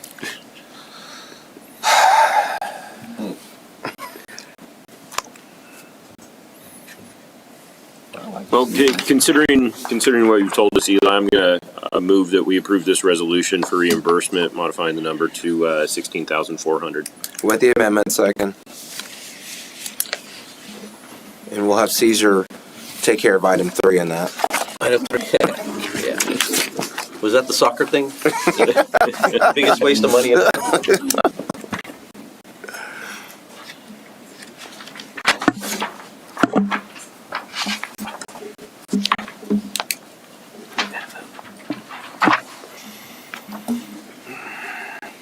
Okay, motion carried. I appreciate And you it, guys counsel. can work out the paperwork or whatever. Thank you so much. I appreciate your time. Wait, last year you gave us free admission. No gifts. One side No note. gifts. One side You note. got free admission. Last year, Mayor, I invited you, and I know you weren't able to make it. We would love to have you there. I think the community would love to see our council members, our mayor, I know, the mayor. up there. He's like the mayor. Well, no, everybody wants to see those individuals out there and see them and see how much this impacts our community. Okay, thank you very much. I've been the last 2 years. I really enjoyed it. I've got a conflict this year, but Well, thank you. it's a great event. Thank you. Council, I am going to defer item 7C to the bottom of the list. I'd like to go to the items that were pulled from the consent agenda. Trista, if you'll read those, please. Yes, we will start with item 5A, approving an ordinance on first reading with the caption reading an ordinance authorizing the First Amendment to the ground lease of city property to Griffin Swinnerton LLC, providing cumulative repealer and severability clauses, providing for open meeting and establishing an effective date.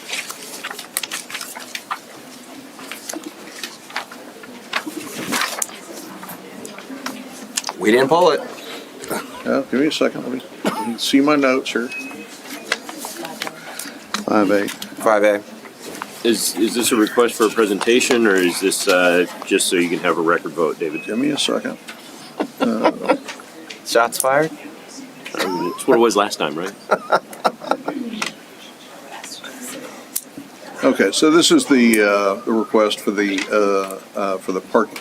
additional funding for the parking structure. I just want a record vote on that. I think that the citizens should have had a right to. I'll move had an approval of 5A. opportunity Second. To vote for or against it, so. I have a motion and a second on 5A.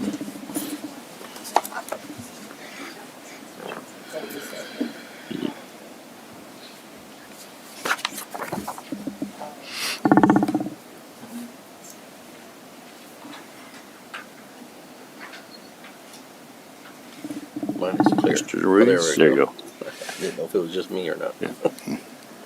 Good deal. Okay, motion Someone carried. take a screenshot for him. All right. Next item is 5J, approving a change order for 1849 Park Phase 2 for $144,739 and authorizing the city manager to execute the same.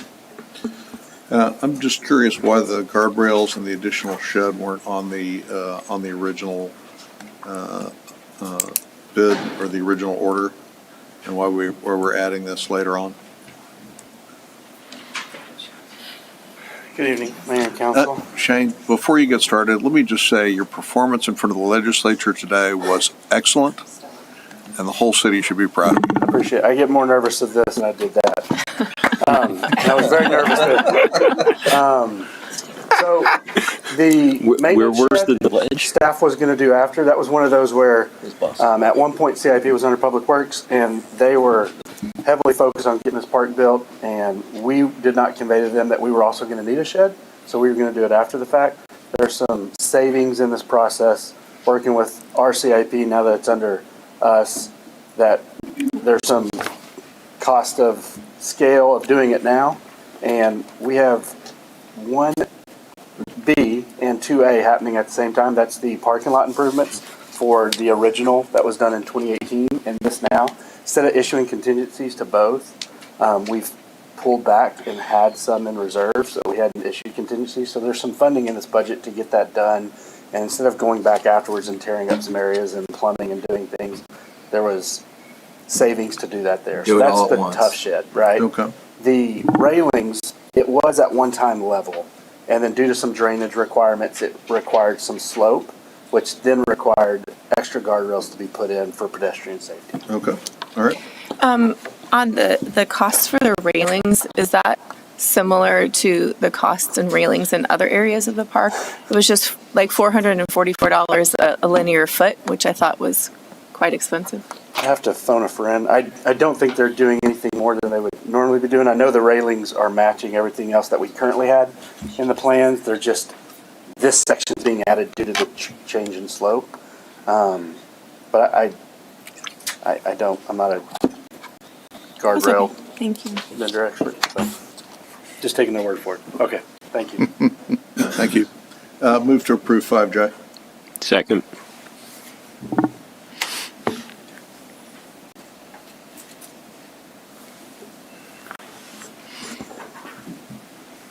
Okay, motion carried. Next is 5K, approving the purchase and installation of playground equipment, shade structure, and pavilion at Murchison Park in the amount of $240,818 and authorizing the city manager to execute the same. So I'm curious why these changes, why the deletion of the playground surfacing, the shade canopy, the playground equipment, and the open air pavilion in 5K. And 5L seems to be sort of a reversal of most of 5K. So I'm trying to figure out what's going on there between 5K and 5L. Why are you trying to ruin people's childhood memories, Shane? Hopefully I'm not doing too much ruining of childhood memories. So 5K, there was a cost savings if we did it ourselves instead of the vendor doing it, Right. because we have access to co-ops, and because they're just going to do a markup, whatever they're having to purchase, they're going to purchase at a higher rate than we have, and then they're going to have a markup. So much like Mallard Pond, which we pulled that money off the bond about a year ago and did that Mallard Pond park. We are doing the same thing. So the $240,000 actually being pulled, that's what it's going to cost us, but it would have been $285,000 if they would have done it. So pulling that $285,000 off and us only using $244 allows us a savings of about $45,000, and we're going to get a playground, an open air pavilion, and Okay, so 5K and 5L it's the same project, we're just changing. different projects. Who's doing it? 5L is different. 5L is a different part. Wait, Yeah. Cambridge Estates. one's Murchison Mallard Pond Park and the other one's Murchison Park. There's two different parks? No. Is that an You're- old agenda? I'm sorry, what? Oh, I'm sorry. I'm operating off of the draft. My There mistake. was a thought that we would have to do this in two motions, but we wrote this where all of that, the 285 off and the 240 spent is just now 5K. Okay, I've moved to approve. Second. Are we approving the draft motion or the? Whatever it takes. Whatever it takes, yeah. I'm curious if this means that the next item. That means to be that pulled. I pulled 5L. Oh, you pulled L. Yes. Okay. Yeah, 5L is L's in Melody. Councilwoman Wright. Mr. Rogers? Are you going to vote on this? Oh, I'm sorry. Thank you. All right, motion carried. 5L. Next is 5L, approving the purchase and installation of playground equipment at Cambridge Estates Park in the amount of $213,432 and authorizing the city manager to execute the same.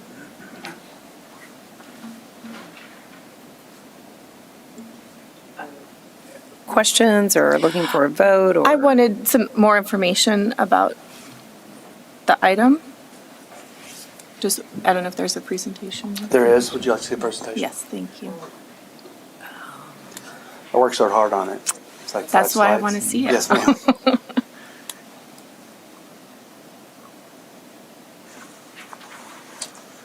So 5L is for a new purchase of playground equipment at Cambridge Estates. This is the current playground equipment. You can see that it looks like it could be potentially 17 or 18 years of age. And then you can also see in the photos that we took some areas that are grass right now, because that is where we're planning on expanding the play value and putting some rock and climber, some natural play pieces. Is that number 5 rubbed off? Yeah, heavily used at 5. No, Number 5 is alive. So this was in the capital outlay for this year's general fund. It's 17-year-old playground. It would cost $213,000 for everything that you see here. The shade will stay. Shade was part of a campaign that I'm sure Councilman Ryan could speak to, and years ago. So the shade is newer than the playground. It's in good condition. It's staying. The playground below was a 2 to 5. What you see here is us adding some natural play elements. We did that at Falcon Point with some great results, and even heard from planning and zoning last night that there were some people anecdotally that see people all the time playing on that natural play area. And so it expands the playground itself a 2 to 5, but the play features that were added allow it to rate up to a 12. So there's the new playground, the natural play elements, and the natural play elements are the rope and climbers. And that's all of it. So there were benches in those pictures, but not in this picture. Just wanted to ask about the benches. We'll make sure. Okay. I'll make sure there's seating. I have to install it myself. And then I just have a request for the future. I was conversing with someone on the HOA from this neighborhood on a different subject. We were sharing information about landscaping companies, which Facona used to help HOAs do that. And so I mentioned, this is on the agenda. You're getting some new playground equipment, and they weren't aware of it. And so my request is that it's important to have community engagement in the planning and developing the strategy, but I think it's also important to have community engagement in the implementation of plans. And so my request is if we're going to be doing something in a park in a neighborhood, that as a courtesy, we could reach out to the HOA and the neighbors to get their input on what they might want to see in a park and what would serve their community. That's because each is unique depending on the age of the community, the age of the kids there. And then to also consider updating Parks and Recreation and getting their feedback on the different types of play elements that they might want to see at different parks. And The commission? yeah, just keeping them in the loop, being on Parks and Rec. So those were my requests. The Parks and Rec Commission does get updates. Okay, I asked that question. I wasn't aware of. Yeah, they Okay. absolutely do get updates. And then as far as we go through public engagement process on any new playground, but anything that we're replacing, we use that master plan. Partly because it had, I think that master plan ended up winning 9 awards, and 7 of them were from the public engagement process, had 30,000 touch points. But we got great feedback from that we've used in particular for some of the playgrounds that we've done over the last 4 or 5 years. And it kind of streamlines the process of having to go. And some HOAs are more developed and more active, and some are less developed and less active. And so this just allows us to use the overall engagement of the community for those playground improvements. Sure. I understand what you're saying. It's streamlining. There's a barrier. It takes extra time. Sure. But I think it's good to have the local neighborhood involved in knowing what's going to happen at their park, and that they might have some feedback that, specific to them that hadn't been considered in a more broad citywide engagement. So, Just letting them know, keeping them informed. Shane, and kind of piggybacking on what Melody is saying is that, or referring to, 17-year-old park. So 17 years ago, the 2 or 3-year-olds were playing out there, and now they're 20 and 21. In terms of your establishing what type of play equipment goes in, you've identified the demographic makeup of the neighborhood, I'm assuming. We go with the overall master plan feedback that we got on. We had a section specifically on what they wanted to see in their playgrounds overall. For This the city. specific playground. No, just the overall playground improvements. Well, but that doesn't address my point. No, is it? no, I see what you're saying. And to the mayor's point, that's the only thing I had a question about, is that you have it at that age. I'm like, don't we? Oh, are you talking about age specifically? Yeah, because you look at the. Well, I mean, where are the 15-year-olds going to play? Yeah. Or I love the humane. Did you get what I maybe I I'm did? sorry, I might have misunderstood. Yeah. There are only 2 in the playground world. You have 2 to 5s and 5 to 12s. That's the only that's 2 designs they Okay. have. And so before it was a 2 to 5 only. We've added pieces that now allow us to offer play from 2 to 12. And is that something that we're doing across the board? Yeah, absolutely. Okay. We're trying to take everything that's 2 to 5, and that the only one we didn't do that to potentially was Falcon Point Splash. It was such a small park that we did do some safety servicing, but we only replaced. We did add swings over there, but in the playground world, there's 2 to 5 pieces and 5 to 12 pieces, and that's really the only 2 things you can pick from. You can't find a 13 to 16 piece necessarily. That's not what they do. Okay. And I don't know what engagement we did with the Falcon Point community. I'm under the impression that when they saw the playground getting updated, they decided to host their own ribbon cutting. And that was an exciting event where they did everything because they were so excited about getting the new playground equipment. Once playgrounds are approved, we do let them know the playground's being replaced, so they realize there's a loss in Right. It's going to be closed for a couple days. Right. But we did not engage any of the previous neighborhoods. And so far, we've had great feedback on the designs that we did put in. So you're reaching out. So maybe I'm just asking you just to do it like a little bit before. She wants At a place 18 where months. people can putt just like in her park. So make sure you have a green out there so people can go and do That was- I didn't ask for that design. It's not useful. So, but that sort of feedback is actually important. You may have put something in. And to the mayor's point, there's different age groups as neighborhoods age. And then, was there any consideration of expanding it beyond into that green, like to add something that's more for the 12-year-old or the older, or you're expanding a little bit? Are you asking Shane if he wants to spend more on parks? Yeah, let's do it. We worked with our playground vendor to maximize the space that we had there, that we could do it within the fall zone and what certified public safety inspectors would approve.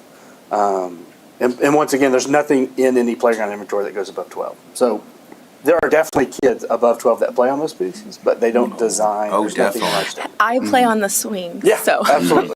Yeah. So no, I'm just, is there a limitation, like floodplain or something in the area behind, between the trees and the? We start to get close, so this is one of those linear parks that goes along the trail, so it bumps out and then it narrows up. Okay. It does bump out again towards Oxford, and then Oxford, then it goes back narrow, crosses the street, and then Botany Bay, I believe, it expands one more time.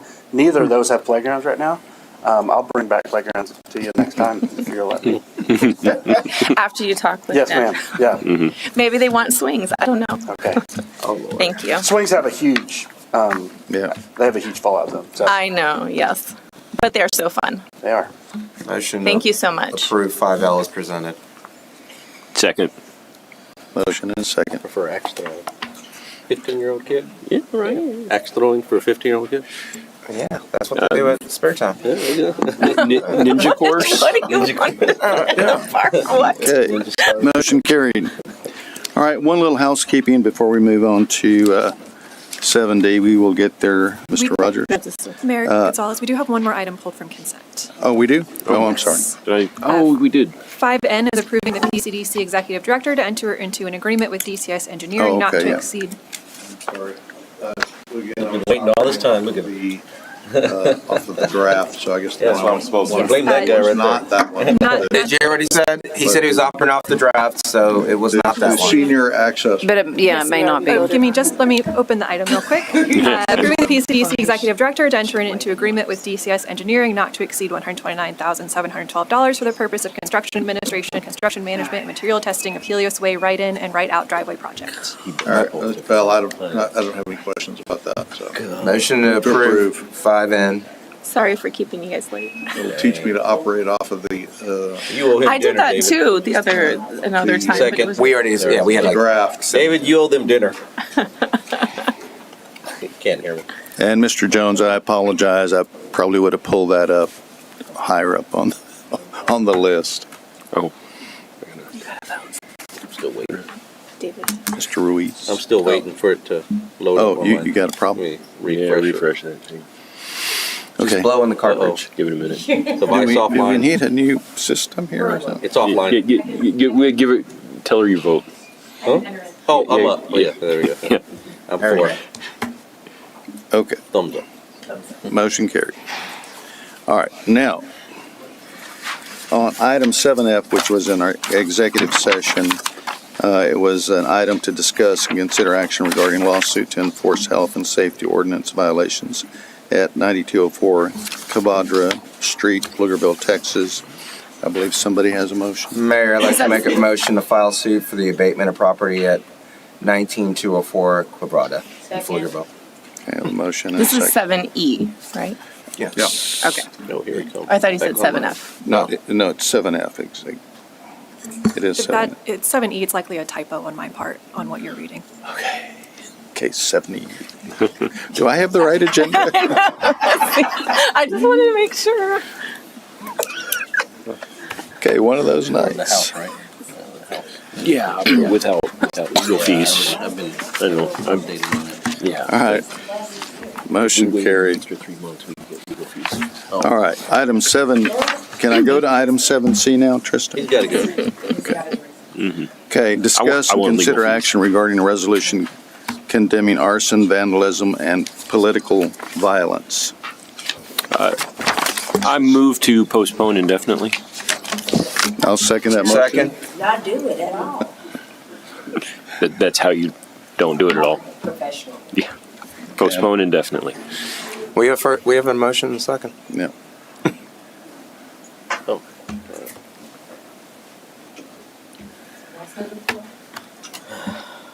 I'd like some discussion on the motion. Call the question. Because I think that this should be, this underlying motion, this resolution should be the easiest vote that any elected official ever makes. It's, I'd advise you to review actions in 2019 when someone else tried to politicize the resolution process, and it did not go very well. At all. There's a reason why we don't bring culture war issues to our council. Do you want me to go start talking about the rule of law? Do you want me to go and talk about DEI? I mean, I can go down the boat on this as well. We have avenues on how to handle such things, and other areas we don't do that here. Frankly, if you wanted to, I'd probably support a resolution regarding being against tariffs, because apparently we're costing our citizens over 100% on a return regarding our bond ratings on that. That's directly related to that, and I'm still telling you not to do that. So no, this is why we don't do that at all. And honestly, what's frustrating is that one of the things I learned very early on beyond this council is this.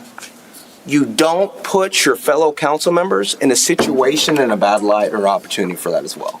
We're all part of a team. We all have to work together on issues. And you see none of us bring up culture war issues at all regarding here. We have our own frustrations. We have our own avenues how to handle those things.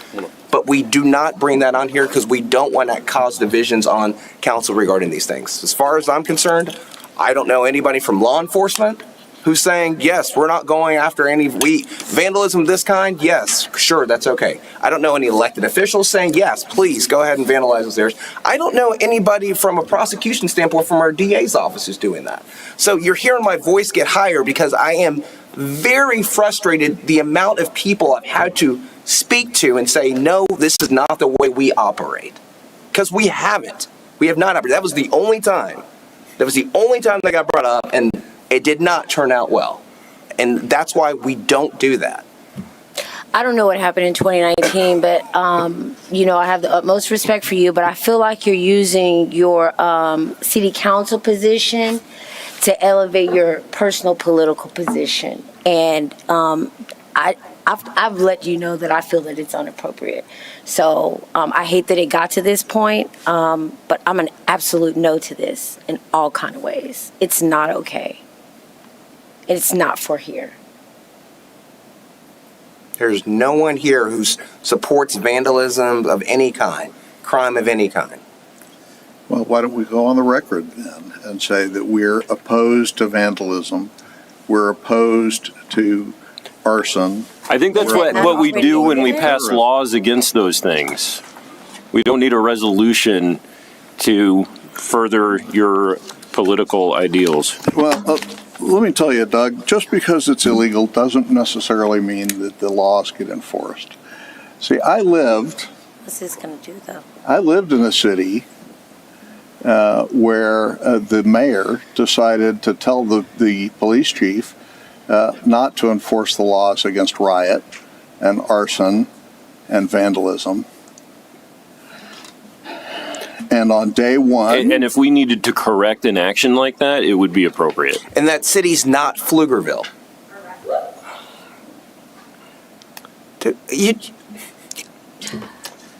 And on day one, the buildings a block from where I lived, strip mall, was looted. And the Pep Boys on the other end of my block, windows were broken. On day two, the looted buildings were burned. There was arson. On day two, the Pep Boys was looted. On day three, there was arson and Pep Boys. Because the city government wasn't willing to step up and say, we're going to enforce the laws against arson and riot and vandalism. The city government didn't do anything for 5 days. There were 50 dead people and $1 billion worth of damage because the mayor didn't want to say, don't riot.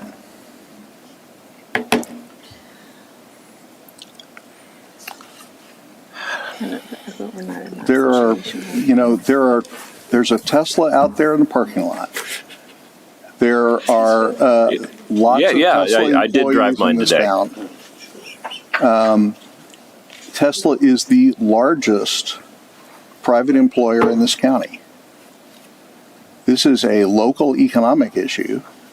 It's also, 8.5 miles from here, there were incendiary devices found at the Tesla dealership. Mayor, I would ask that you. No. I want this included in his TikTok clip that he's going to take for this and take on his political narratives.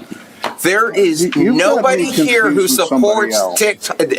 No one who supports Teslas getting vandalized. There's no one on this council. There's no one in law enforcement who supports actually bombings. There is no one that we're aware of who supports not prosecuting any vandalism of any kind here whatsoever. So when you take a political issue like that, a culture war issue that's unrelated to that, that's when we make it unacceptable. You had to call the question, didn't you? Mm-hmm. It's not a culture war issue. It's a law enforcement issue. Yet it's not. It is. It's only an issue in your head. Yeah. I have called for the question. Thank you.